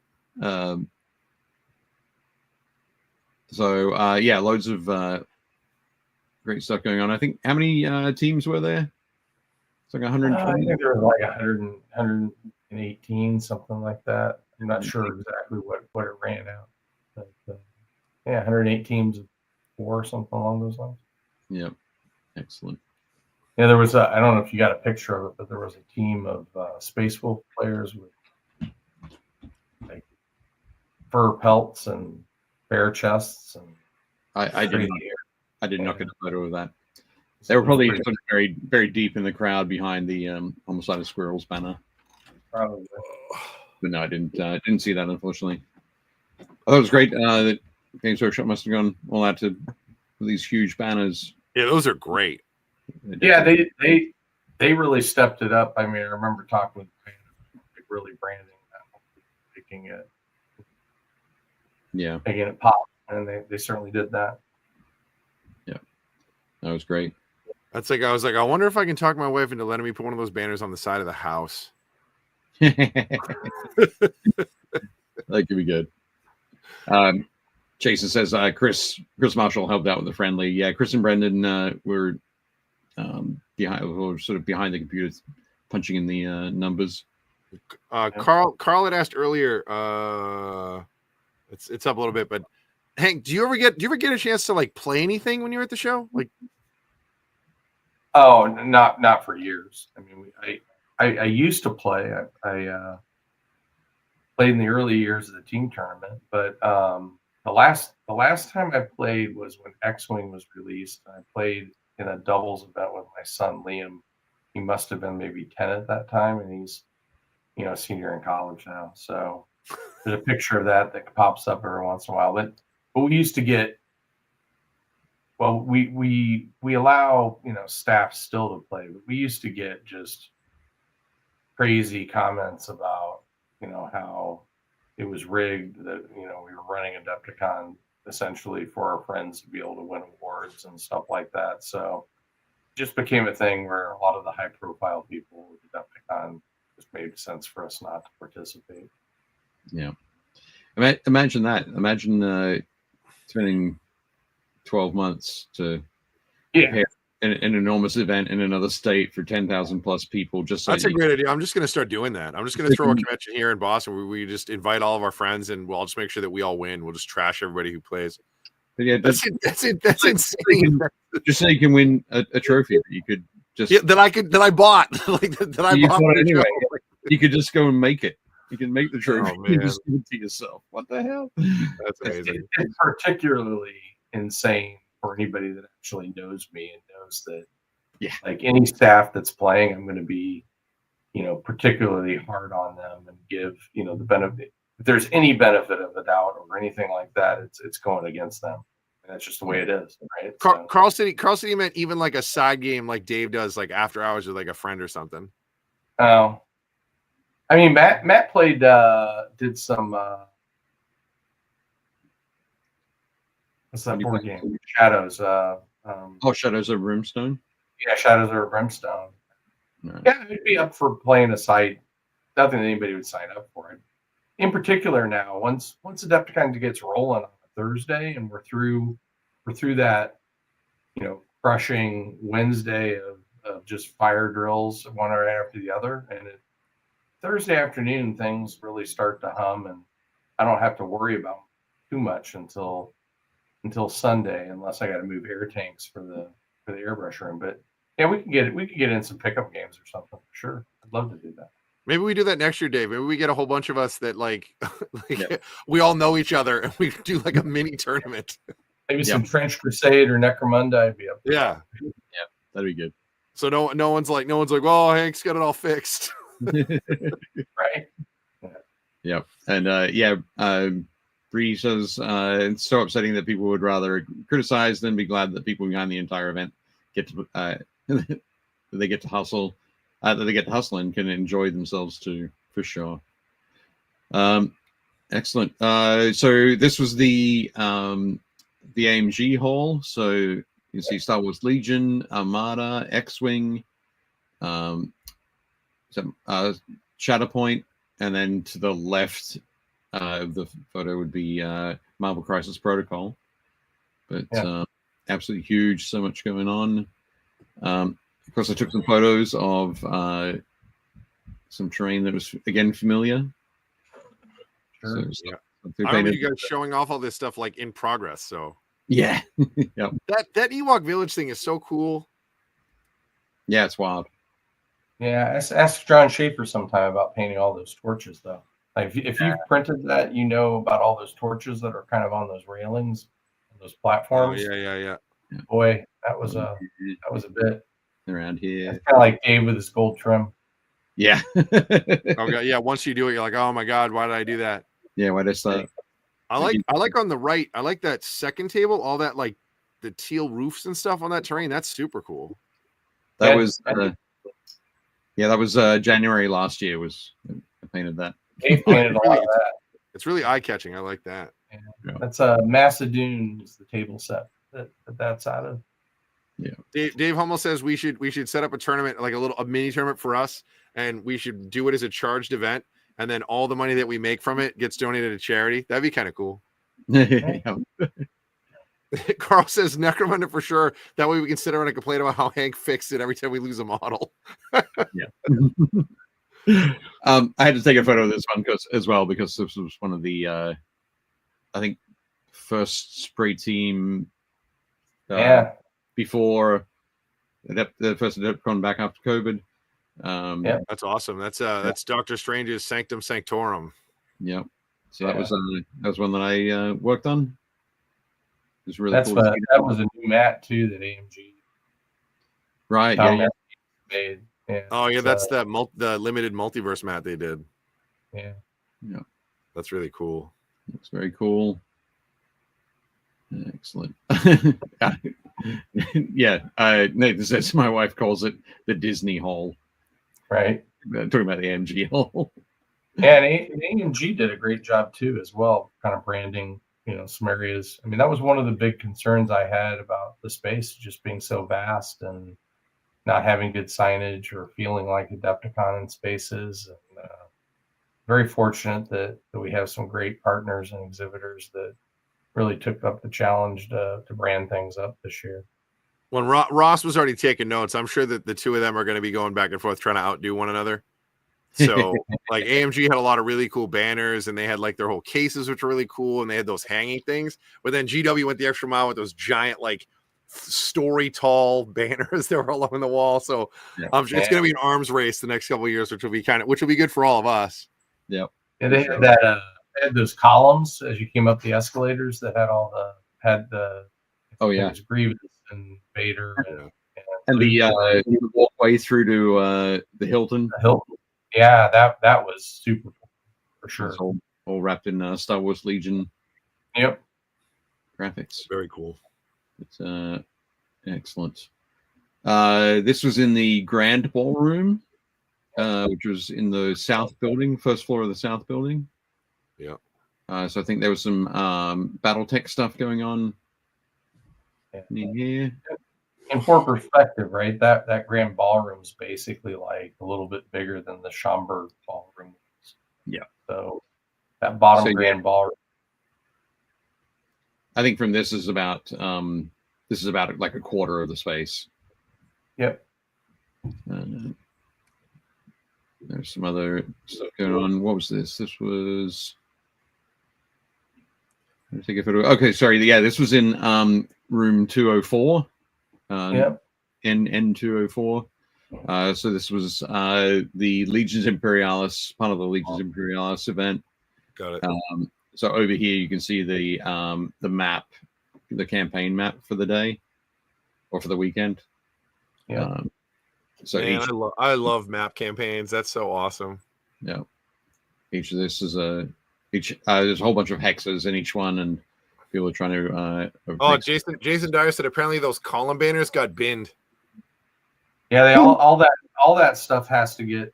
I mean, it's part of the thing. It all has to get destroyed. Yeah. You can't go to other people. Yeah, it's a shame they can't auction it off for charity. But, no. So that was very cool. Nice. Ben Hardy. Now we're talking. Yep. This is his Legions Imperialis and Adeptus Titanicus force. So he's been working on the Legions Imperialis stuff for the sort of non-stop for the last 18 months. That's a pretty good looking Siege of Tower army there. He's got some Blood Angels. He's got some Imperial Fists. He's got some Titan Lead Titanicus. Yep. There's amazing stuff. I think for his what's the big War Master? Is it a War Master? What's the largest Titan? Technically the Imperator, but there is no Imperator Titan yet. The one that they've made so far. It's it's the War Master. Okay. That's the big one. The big one, sort of bottom right. I mean, if you turn this thing sideways, it's bottom left, but it's the big one that's right above where it says "Brought to you by." Right. that's the War Master. And then to its right, that's a warlord, and then in front of it's a warlord. Right. But he entered one of them in Golden Demon and one in, which was cool. Nice. Yeah. Absolutely awesome. And there's somebody else we recognize. It's Pete Heston. Yeah, I see Pete there. So he's playing in this game. He's playing against Scott Gray. On the left here is a guy I know from came out from Australia. He was on the Geek Nation tour. So playing Legions Imperialis there. Let's see, he's running Dark Mechanicus. Yeah. Yep. Pete was running Dark Mechanicus Force, which was awesome. And then your boy's running Imperial Fists. I think so. Yep. I mean, I'm assuming. I don't know what else would be yellow. But... it's pretty much going to be Imperial Fist, I think. Yeah. Yeah. And this was so our friend Ty ran Titan Death.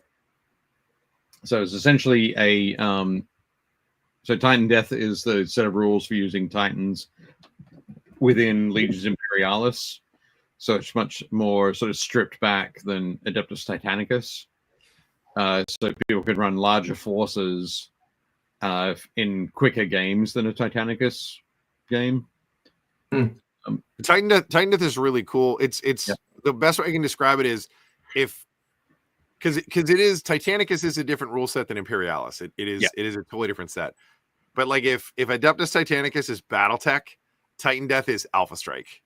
It is stripped down, like you don't have to go through 3 or 4 different charts, and it works better, but it allows you to run just Titan forces, because just Titans in Imperialis it's not good. Like they blow stuff up, but they can't do anything. You can't take objectives, and you're really slow, and but super cool. I love Titanicus stuff, so that's awesome. Yeah, I love this shot. There's so many great Titans on that board. Yeah, for sure. I must have skipped things around a little bit because we're back in the Grand Ballroom. My goodness. So yeah, back in the Grand Ballroom, a bunch of folks playing in the War Machine.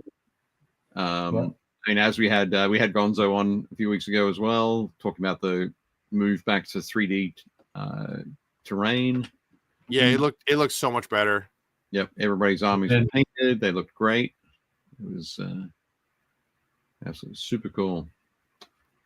And it seems like it's like talking to some of the guys, like I think that's Rich there in the Steamforged shirt. I think I can't see him quite, but I think that's Rich. We were talking about it with him and Toby, and like they were saying, it seems like people have edged back from like the hyper competitive kind of height of Mark III. Yeah. So that's good news. It's still competitive. It's still a competitive game, but it definitely seems like, like you had said, the painting aspect and like everybody having a good time is definitely a much bigger part of the game. So that's always awesome to hear. So yeah, for sure. I think both Rich and Matt were at the shows from Steamforged, so they're very pleased with how things went. I think. Yeah. Good to see that game back. I mean, it definitely had a resurgence this year. Yeah, for sure. I'm excited to get my hands on the Gravediggers. Whenever you say Gravediggers, I just keep thinking of the monster truck. I'd be fine with that too. If they're just going to send me a box full of monster trucks with green highlights all over, I'm okay with that. Greenhouses like that. Yeah, it definitely threw me off with the Games Workshop Army release, which is the Soul Blight Grave Lords. Oh, the Soul Blight Grave Lords. Yeah, and then dropping that Signar Grave Digger thing. I'm like, what's going on? So, Soul Blight. I play Soul Blight Grave Lords. I'm not calling them that. They're vampire counts. I'm playing vampire counts. Excellent. So this shot here is in the Grimdark hallway. So it's obviously you can see the lovely bright light. It is neither grim nor dark, but it was very cool. The guys had a lot of great stuff going on down there. So this is Steve from the Hivescum podcast, his Mordheim table, which is just absolutely spectacular. So many different levels and layers and places to hide. And Is that an ogre? Whereabouts in the middle? Yeah. No, that's well. He had some stuff set up on this end. I'm not sure what that was for, but no, that's one of the Albion giants. Oh, okay. You know, the like stone monolith raised above his head. But yeah, there you go. There's a better shot of it. Oh, okay. But you can see that sort of layering and all the dirt and leaves and stuff. There's another fun angle. And speaking of crazy terrain, if you walk past this one, Hank, this is the Monster Fight Club booth. Yeah, you're like, where's John Kovalevsky? I'm sure he has a pile of plastic somewhere that's insane.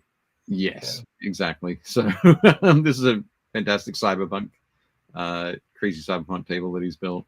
This is the sort of table that would be really fun to play on, and then I would forget where half my models were. Yeah. The cool thing with this is like what, Player One or yeah. Movie? Oh, yeah.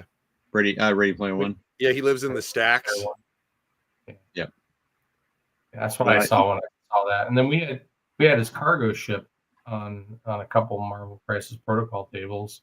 Okay. Really got to build that into a themed container yard sort of thing. I had a dream of building that sort of game board for a while. This thing is insane. Good. Oh yeah, there's map also says Kowloon, like the Kowloon World City. Yeah. Each of these elements, each of these rooms, the roof can come off. Well, basically they can lift off. The roof can come off. He's got some settings in there where you can have 3 parts of the roof closed and then to form a floor, and then there's one that's open with a staircase. It was absolutely insane. We'll when they get closer to releasing this, we'll try and take a closer look at it, all the bits and pieces. But yeah, if you love your cyberpunk stuff, that's the way to look. I mean, but you could play anything on this. You could play Cyberpunk Combat Zone. You could play Necromunda. You could play there's. Oh yeah. You could play Kill Team on this. I mean, you play Blackout. You can play all sorts of. There's a ton of. You could play 40K on this if you really wanted to. I mean, oh, absolutely, yeah, absolutely. Definitely make a nice infinity table too. Yeah, oh yeah, Infinity. That's another one. Yep. Oh, there we go. Alan's saying Kickstarter in 6 weeks. Cool. Oh, and Milo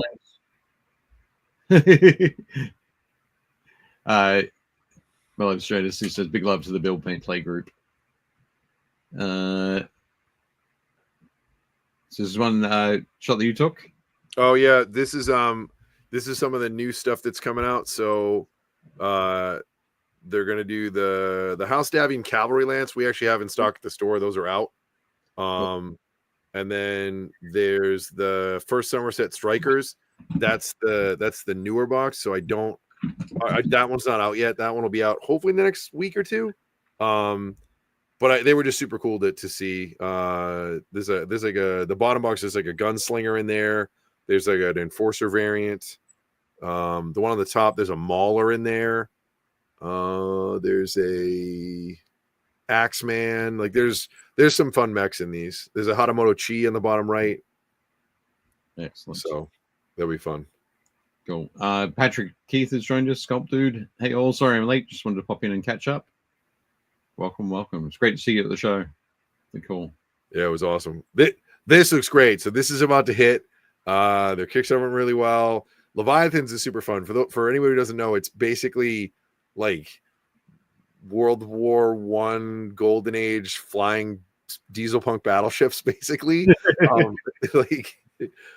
But if you like stuff like Armada or like ship to ship combat, it has that, but it also has the catalyst, like it plays on a hex map kind of vibe. So but it's really, really fun. There's a bunch of different like fleets you can get, and it does look great. I mean that cover art is like super exciting.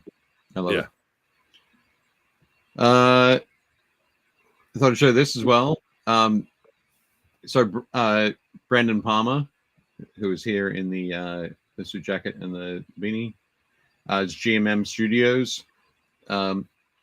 over the years, Brandon's had all sorts of fantastic booths at Adepticon, and this one was huge even for Brandon. I think it was like 10 by 20, and this whole wall here, it looks like it's all frames sort of hanging on the wall, but it's not. It's all like a flat backlit display panel. But so yeah, Brandon is a commission painter. He paints huge, like ridiculously huge armies for different people. But it was just I talked to him and said, "So, are you selling anything here?" And he goes, "No, just fun. The idea that people can walk past and check out some of these armies and enjoy it and have a good time." And I said, "Okay, cool. And maybe a few people will sort of jump in for a commission." He's like, "Yeah, if I get 4 or 5 commissions out of this, it's." I feel bad. I was running around so much. I don't think I realized. I thought this was some weird kitschy art booth. All right, no. Well, I mean, to be honest, like Brandon is a weird kitschy art guy. Right. So I wasn't wrong, but like I was like, oh, I guess this guy's selling weird kitschy art. And every time I walked by, he would be talking to me. I was like, cool. So I didn't really realize what the booth was. Who's buying it? Yeah. No, it's wild stuff there. But he paints like massive armies. Like where like in my lifetime I've probably made about 12,000 models. Brandon has probably painted, I don't know, probably closer to 40. Yeah. 40,000. That's crazy. 50,000. But yeah, he does fantastic stuff as well. It all looks great. Nice. Yeah. Carl says, yeah, Carl, there's definitely a Battletech Gothic photo in here somewhere. I don't know that I put it in. Oh no, I apologize, Carl. Then there was, but yeah, that was a huge announcement going into the show. Dave wanted to know about they did have Leviathans out before. They put it out years ago. I want to say I think they teased it years ago. No, it was out. We had it. Like we carried it at the store. It was one of the first games that Catalyst released on their own. It's before they did like any of the new BattleTech stuff, or I think they did like Shadow. I think they did like Shadowrun 4th edition or 5th edition, and then they did Leviathans. The whole background behind that was basically like they found a production facility in China, and then after the first production run, they wanted to move to another printer, so they wanted them to send them the masters. And anybody who knows miniatures, the molds that's the most expensive part. They're like, you know, if $10,000 a piece, like they're crazy to have those all milled. And the factory in China was like, well, we'll send you the last of your product. And they were like, cool, like just include everything in our molds. And then they got the last of the product, but they didn't get the molds. So they contacted them like, hey, we need our molds. And the company was like, oh, those belong to us.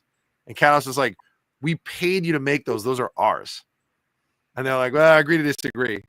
What are you going to do about it? We're in China kind of thing. So like they couldn't do another edition. That's why it took them so long to kind of, you know, get cut up and get all the pieces and new molds and whatever. But that's like Randall's baby. Randall loves Leviathan. So the new edition is now out and it looks phenomenal. And Dave, 2013-ish. I would have said 2013, 2014. Yeah, I think that's right. Anyway, this photo that we've got up on the screen now is this is the cabinets for the Path to the Worthy of the Worthy. Yeah. For Worthy. This is really cool stuff. Protocol. Yeah, some fantastic stuff in there. Absolutely. The piece up the top here is last year's winner was Jonathan Ho. And is that Thanos? It is. It's Thanos. It's Thanos being attacked by Gamora and Nebula. Okay. Yeah. But you can't see much in this photo. But if you go to Jonathan Ho's Instagram, he posted some photos today or yesterday of the piece, and it is just spectacular. Absolutely. And that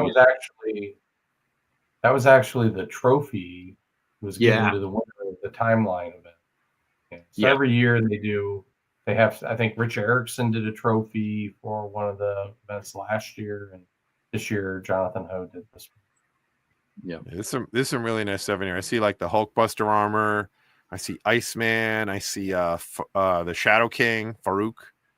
Their entries are actually up as well. I mean, they had probably 20, 30 more entries than they've had last year. Yeah. There's some super nice stuff in there. Elizabeth Beckley was involved in the judging, and she sent me a message at like 12:45, saying I won't be able to make it to breakfast tomorrow. So, because yeah, she had to be back in the booth to give feedback after that super late judging. But no, awesome stuff there. Dan Wood says, still waiting for AMG to do a competition for Star Wars. Non-committal answers from them again this year. Yeah, it's always going to be an issue with licensed stuff when you have to deal with that. It is weird that they're allowed to do Marvel, because like they're both Disney properties, but it's different licensing. Different way that the licensing is done, and yeah. Well, and also, like, I know that the Marvel license, they technically got specifically for this for AMG, whereas the Star Wars license they inherited from Fantasy Flight when Asmodee bought them and then reparsed everything. So I'm sure that's not making it any easier. Yeah, for sure. I just say they're trying. They're trying for sure. Yeah, again, Dan, don't lose hope. Like I'm sure that they want to, so I'm sure they'll keep pushing. Yeah. Now we've got some. We're going to sort of speed it up a little bit because we're. This is that cool nail thing. This is the coolest. Anybody who didn't see this, it's like a little silicone nail thing that you normally would use for nail art, and these guys decided to make like things that we would use on minis. So there's like lightning bolts and like squad badges. So there's like diamonds and different symbols and numbers. And you basically paint what you want for the color in there, and then you wipe off the extra, and then you rubber stamp it, right? Like you basically use it like a rubber stamp, and then put it onto your models. I was like, that is super cool. Yep, absolutely. So as Dave Hummel says, they are Goblin Hobbies, which is the company that's started by Casey there from the YouTube channel eBay Miniature Rescues, and Brent from Goobertown Hobbies. So. Yeah, definitely cool. We got to have a chat with Brent, and hopefully we can get him and Casey on the show a little bit later in the year, so we'll be able to talk about that and talk about some other stuff that they'll be doing with Goblin Hobbies. Yeah, nice. Hey Hank, question for you from the crowd. Carl wants to know: does AdeptiCon do any kind of survey for after event feedback? I mean, we have in the past. We definitely do in the hobby seminar stuff. There's a survey feedback that goes out. Probably haven't done a general attendee survey in a few years. Certainly, something we can do. Yeah. Probably put something together. I mean, Carl, you know the guys. Like you can probably just like he's probably more interested in finding out about the data rather than sure providing the data. Carl's got some feedback apparently, Hank. I just wanted to let you know. Well, Carl ended up the 40K Flex event this year, which we got great feedback on, and I think it's going to be a popular event for us. For sure. Yeah, Phil loved it. I don't know if it made it, but I got a photo of Phil in here somewhere in his his glory. Yeah. This is the Trench Crusade screen though. Let's talk about what? I said, how about we talk about the photos? Sure. This is the Trench Crusade table. They had this big multi-level sort of like demo piece. It was probably 3 feet by 3 feet by 3 feet. It was basically a cube's worth of stuff. Really, really nice. A lot of little Easter eggs in there for people to check out and stuff. Yeah, it was gorgeous. Yeah, it's really nice. I gotta say, I didn't see this table at all. Like, I think that 4 or 5 times I went past the Trench Crusade booth, it wasn't in there. I thought maybe you made it, Dave. They said it looked like your kind of stuff. Yeah, absolutely. I'm disappointed that I missed it, but I'm glad that you got this shot here for sure. This was it does look great. It's gorgeous. Yeah. No, super cool. Love it. Also during the show, the Trench Crusade folks released their the map of the Trench Crusade board. I missed that. So I didn't see that either. That's super cool. I think they revealed it at their seminar, and then I think I was on the Friday or the Saturday. Friday, I think, and then put it up on social media. Even though this world is terrible. What was that, Hank? I said that seminar was very well attended. Yeah, I heard that it was standing room only. I was gonna say, even though this world is terrible, it does make my heart happy that Ireland is just one. It's just one nation. Right. This is way before the time of troubles, so there's just Ireland. Right. Well, there's trouble everywhere. Yeah, it's a whole different thing, but whole different trouble. Yeah. Excellent. Yes, and there we go. Patrick said I got pics of the trench booth before the hall opened. Yes, definitely some cool stuff there. Yeah. Saturday night, I got to hang out with these guys. I see Duncan. I see Victoria. I see Eric. I see some guy with a baseball hat. Some guy with a BuildPaintPlay shirt, my friend. Yeah. Yeah, and Louise. So yeah, it was a lot of fun judging with these folks. We judged the AdeptiCon Army Showcase, which was very cool. Loads of people. So this year, Hank, you did something a little bit different for this year with the preparation? Yeah, I mean, we broadened it out, right? So we want that contest to really be a celebration of the hobby from all aspects of the convention, whether it's historical games, a skirmish game, all the team events or doubles events at AdeptiCon qualify, and then they get an invitation to come, and show everything off. It really came out of, my issue of when AdeptiCon was much smaller, I could get around and see everything. And then,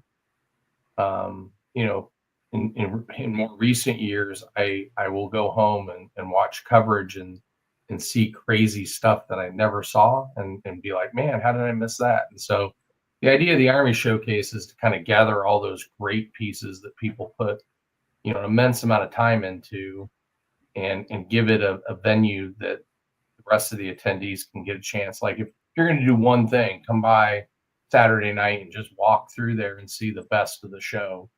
And I think this year, people really embraced it.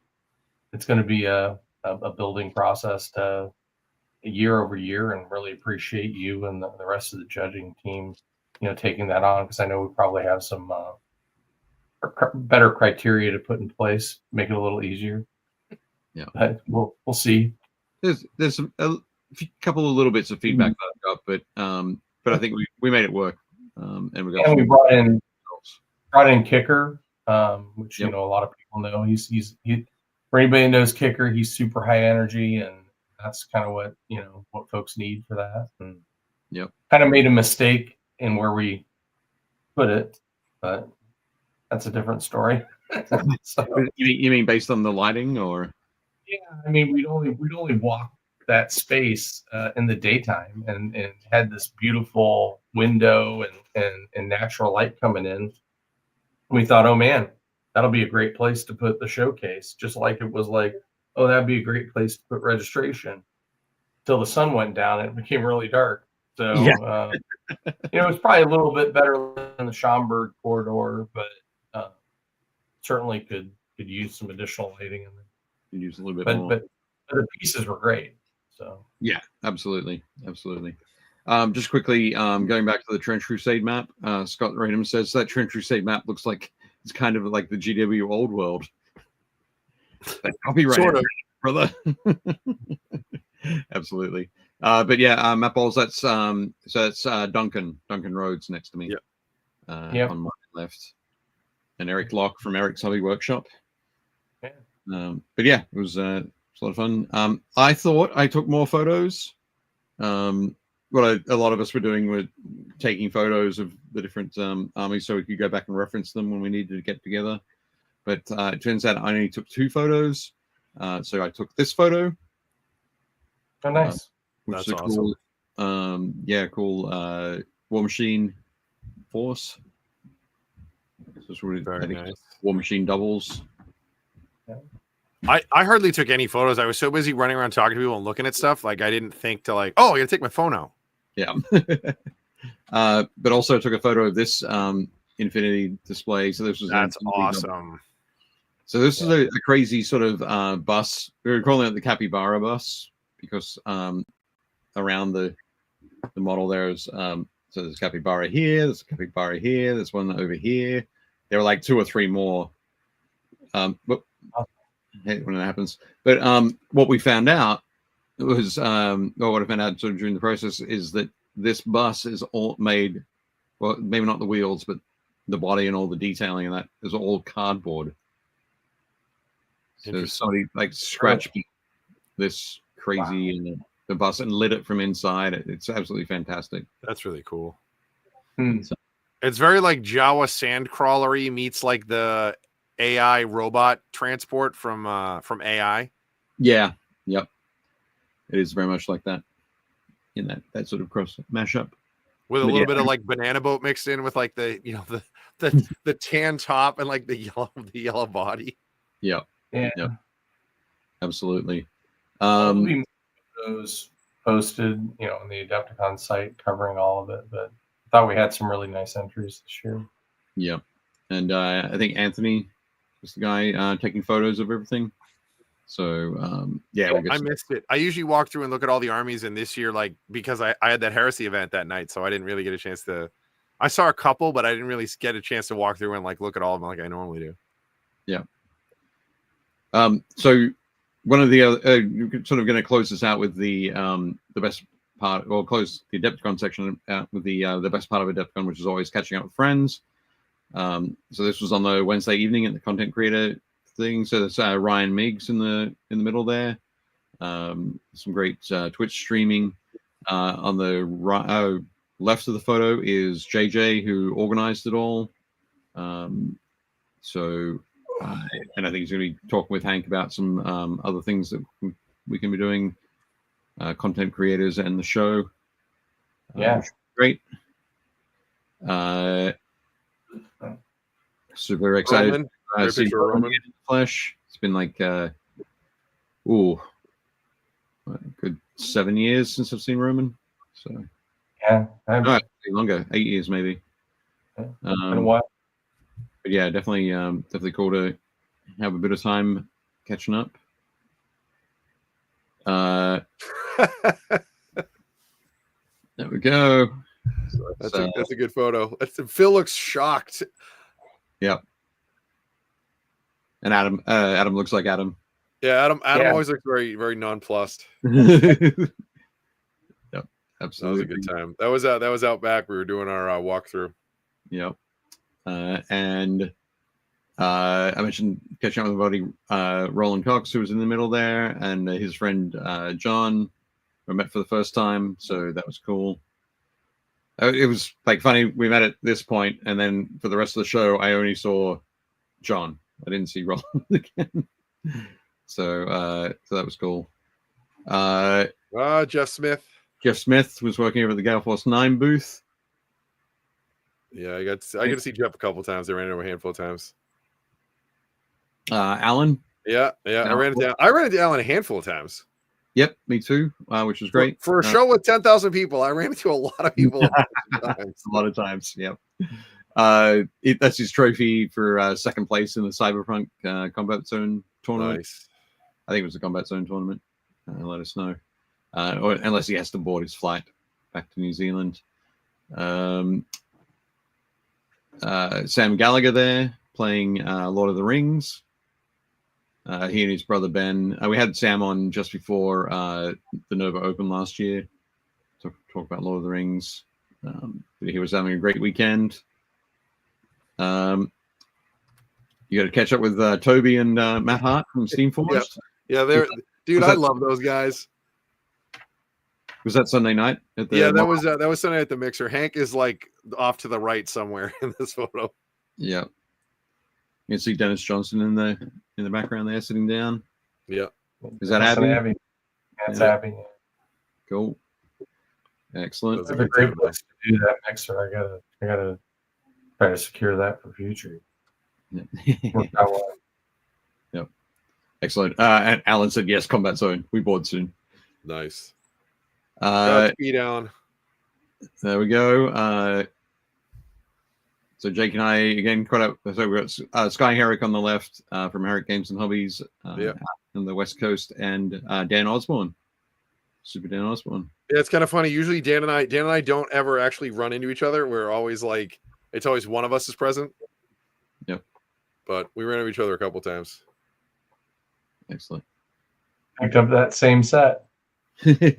So good. John Blanche pet. Yeah. Yep, that set is so good. Awesome. Hank, we've kept you quite a long time tonight. Are you okay to stay a little bit longer, or do you need to duck out and get to sleep? Oh, he froze. He's frozen. Maybe he has just fallen asleep. That's his away from keyboard like screensaver. Yep. Excellent. Amos, these are looking awesome. Like the green stuff work is great. We'll jump right into so these photos are from our Facebook group, the Build Paint Play community. Yep. If you want to go and check that out, link is below. Bree is gonna start a Warhammer 40K army now, so I think she's gonna get into Emperor's Children. She likes the idea of noise marines. Right.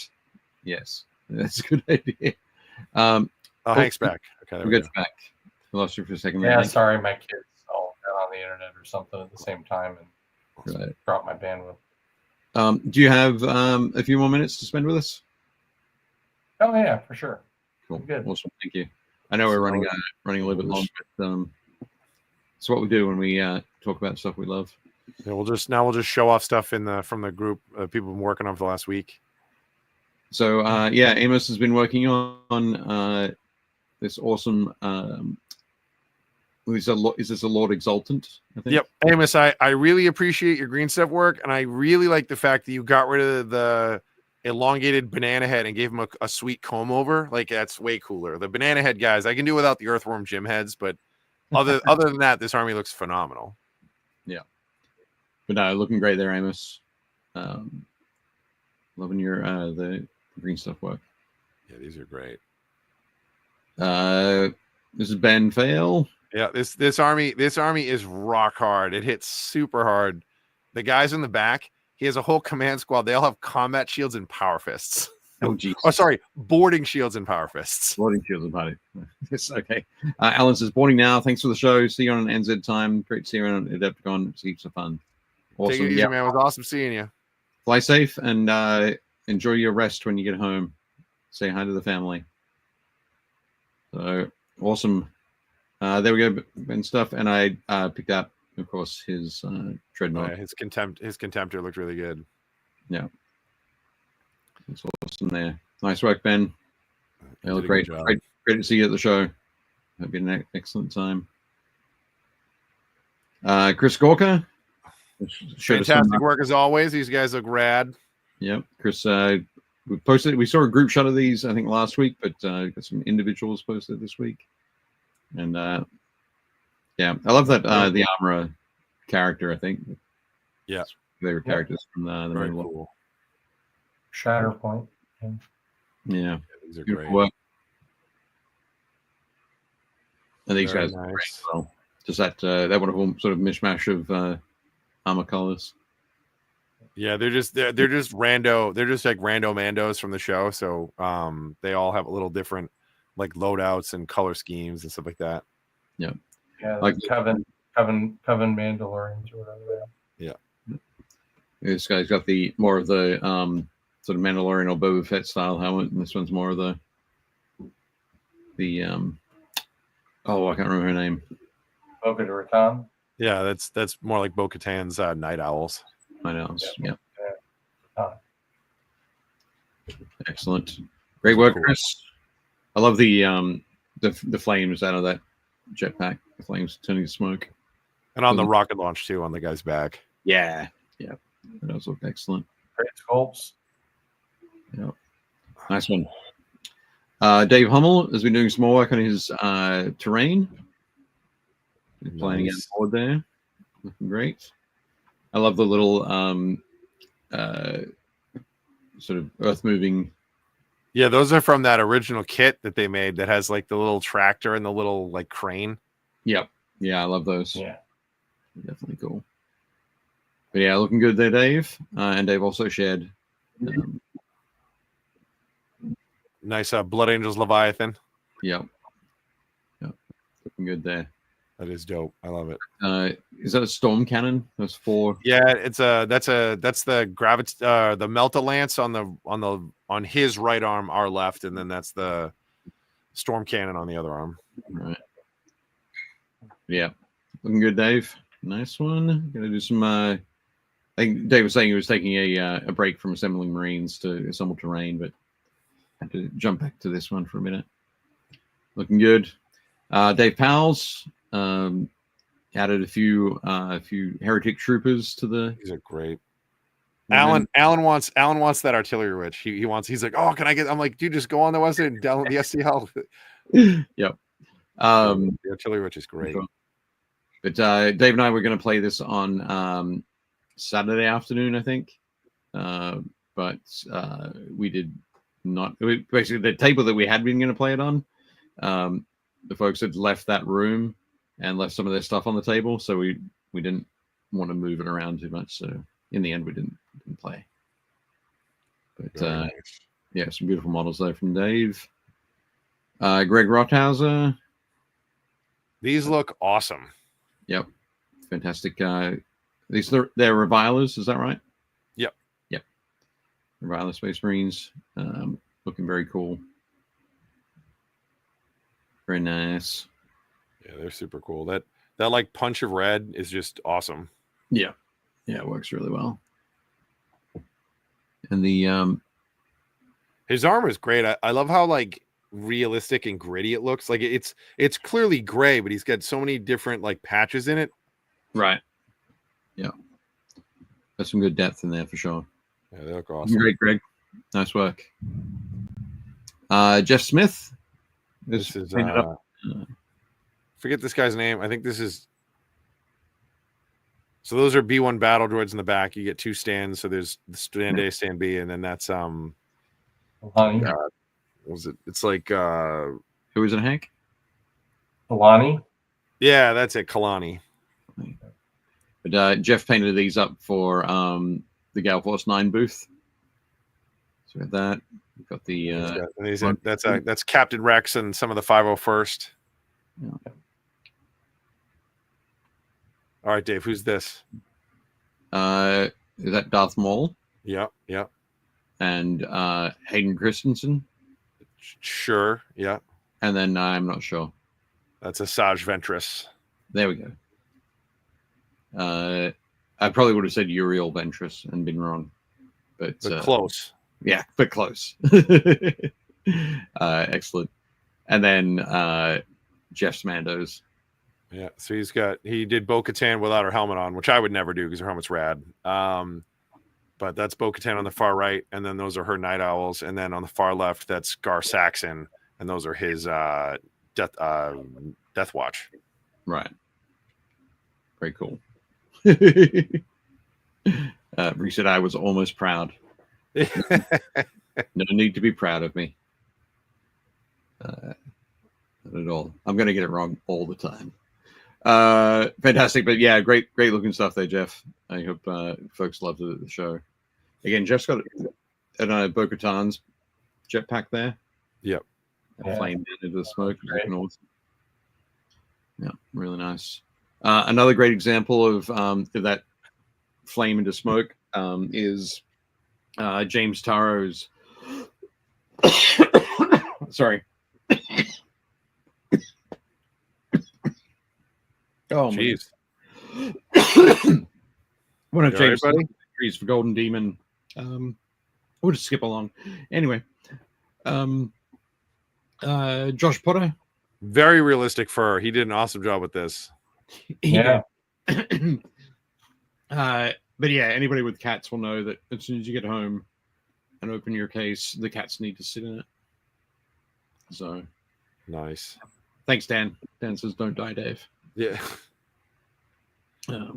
I'll try. Dan, you have to remind him periodically. Yeah.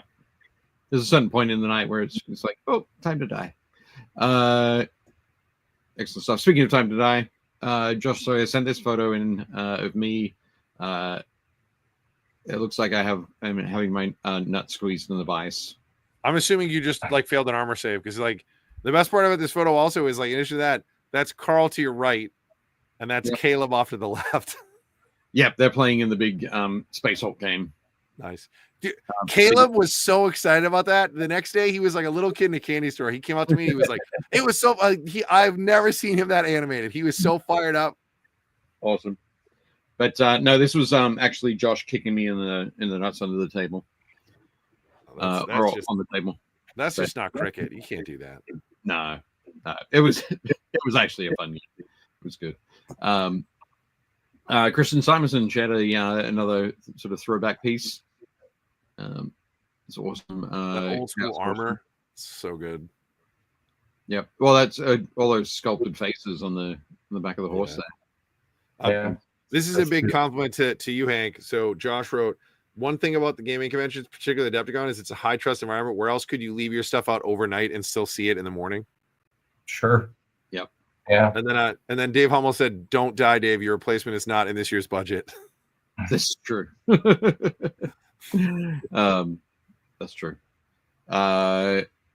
Excellent work though, Christian. Looks great. Very nice. Yeah. Luis has finished off his lieutenant for the Phobos patrol. He started some work on the final piece, which is the librarian in Phobos armor. Dude, the textures that he gets and like the different material looks he gets are so good. Yeah. His weathering and then like the leather work, that gold on that arm plate is just great. Yep.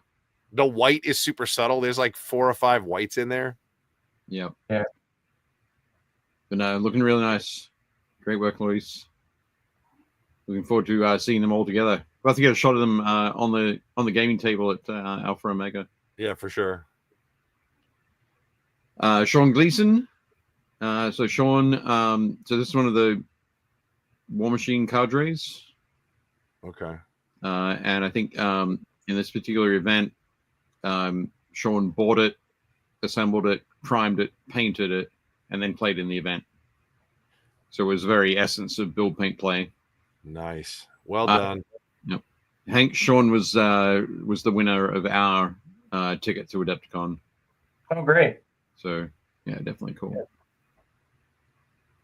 Then Stephen Ryder, who got Bomber Dribble Snot. I like how the bomb is labeled, for convenience. Oh, yeah. So you know exactly what it is. Otherwise, you might think it's a spittoon. But yeah, this is a classic one from 3rd edition Blood Bowl. So this is from like 94, 95. This model was released. It's yeah, beautiful work there, Stephen. Looks great. Look at the guns on him. Yeah. huge biceps. He definitely works out for a grot. Yeah. He's got to throw those bombs around. But yeah, looks awesome. Nice one. Yeah, if you go back, just his left arm is big. That's his throwing arm. Right. Okay. Yep. The other one's just his shaking fist arm. Yeah. Excellent. And then this model is painted this wolf from Battle Masters. That's old school. So again, little plastic wolf. Early 90s from Milton Bradley, I think. It's a throwback for sure. Absolutely. But yeah, very cool. Work in progress, of course. Yes. Yeah. Some more definitely see. And I think you posted another one with a a really cool white wolf. But I didn't see that until too late to get into the show. But yeah, beautiful stuff. Wonderful work, everybody. Thanks very much. I think a lot of our regular contributors were at AdeptiCon this week, so they didn't get a chance to throw anything in the Facebook group. If you want to check that out, there's a link to the Facebook group in the notes below. Just as there's a link to AdeptiCon, the AdeptiCon website, and a bunch of our merch too. So, hooray! But that is the final final mini for this week. Next week, we will be talking to Brad Morin. Nice. The Cast Nice podcast. So Brad Morin is a former, surprise, former Games Workshop colleague. He's a guy from Boston who now lives in Australia. Interesting. How about that? Yeah. Wow. Connections to both Dave and I. Yep. Absolutely. But for about 6 months, Brad was my roommate. He spent most of his time with his girlfriends, so we jokingly laughed that he was renting the room to store his stuff. But yeah, great guy, huge gamer who plays a lot of games and runs the Cast Ice podcast as well as the Long Range Desert Group podcast for Warlord Games. Nice. How does that accent work? It's a Boston accent for sure. Yeah, I would assume he has a Boston accent, but yeah, well, it's an American accent. It's more Boston. He spent a lot of time in Louisiana as well, so it's kind of going to be all over the place. So Dave said thanks to everybody in the chat. Like thanks to Hank. Like Hank. Thank you so much for doing this. I can't believe that you volunteered to come on, 48 hours after AdeptiCon. But yep. Always glad to come on and talk gaming with you guys. But yeah, no, I really appreciate it, and really appreciate you and all of the AdeptiCon staff and volunteers who put in so much time and effort. From folks who are running tournaments, running demo games, manning the registration booths, organizing the T-shirts, packing the swag bags. Absolutely everything that was done. All the folks at the Bad Center as well. There was a compliment I wanted to make sure I passed along to Hank. So I heard this from probably 5 or 6 different people. And I'm talking about people I've known who have gone to more than a dozen AdeptiCons, people who this was their first AdeptiCon, people who do a lot of shows but don't necessarily do every show.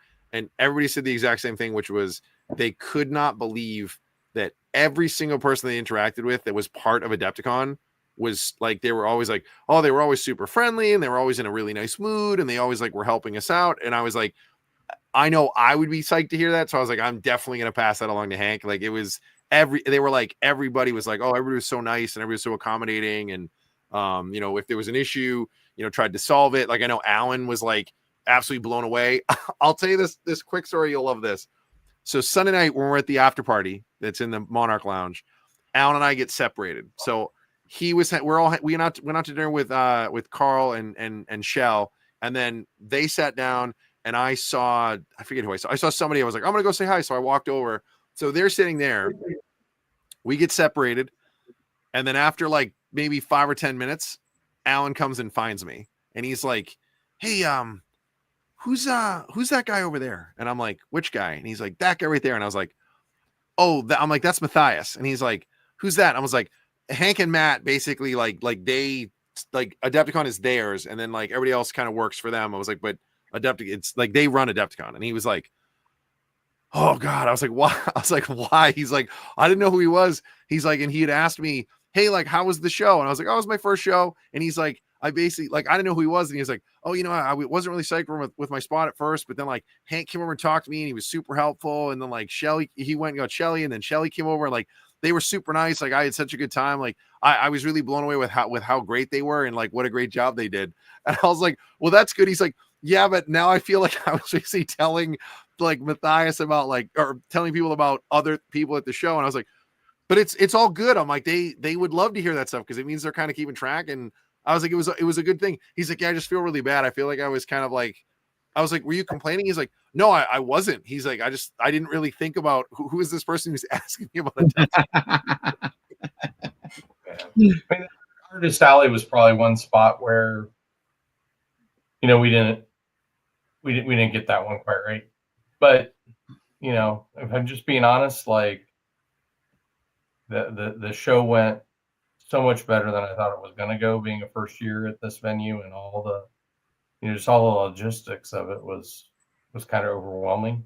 So, you know, speaks volumes to all the folks, and really even our attendees that gave us a little grace and little bit of patience on being in there for the first year.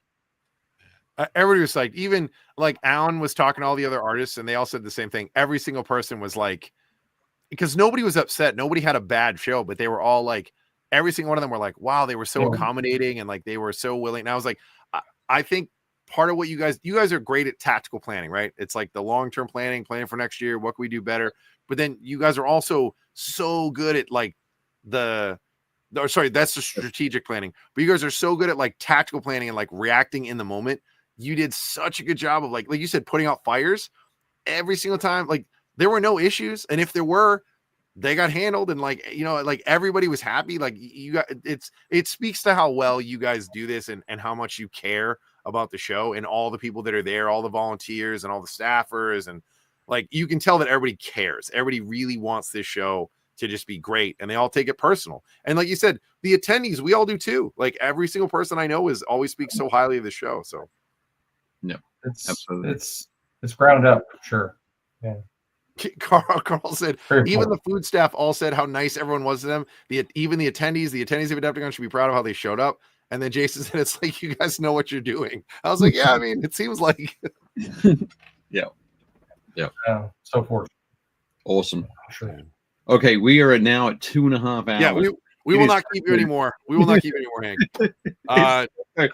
Hank, go and sleep. All right. I can do this all the time. So. Yo, excellent. Thank you very much, Hank. We appreciate it. Dave, we all keyed up? We are all keyed up. Okay. Thank you, everybody, for jumping on to come see us. Thank you so much, Hank.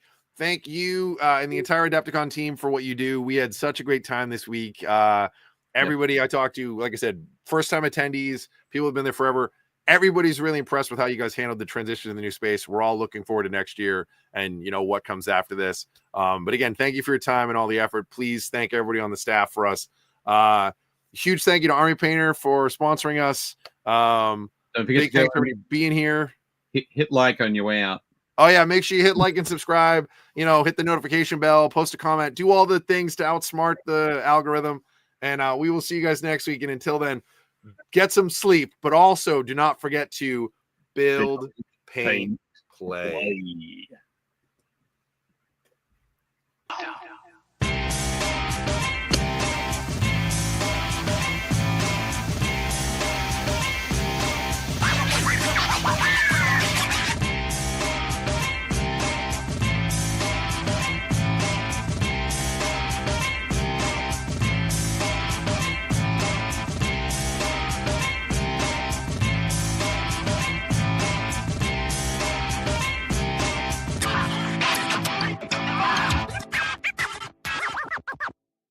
Shut up and sit down.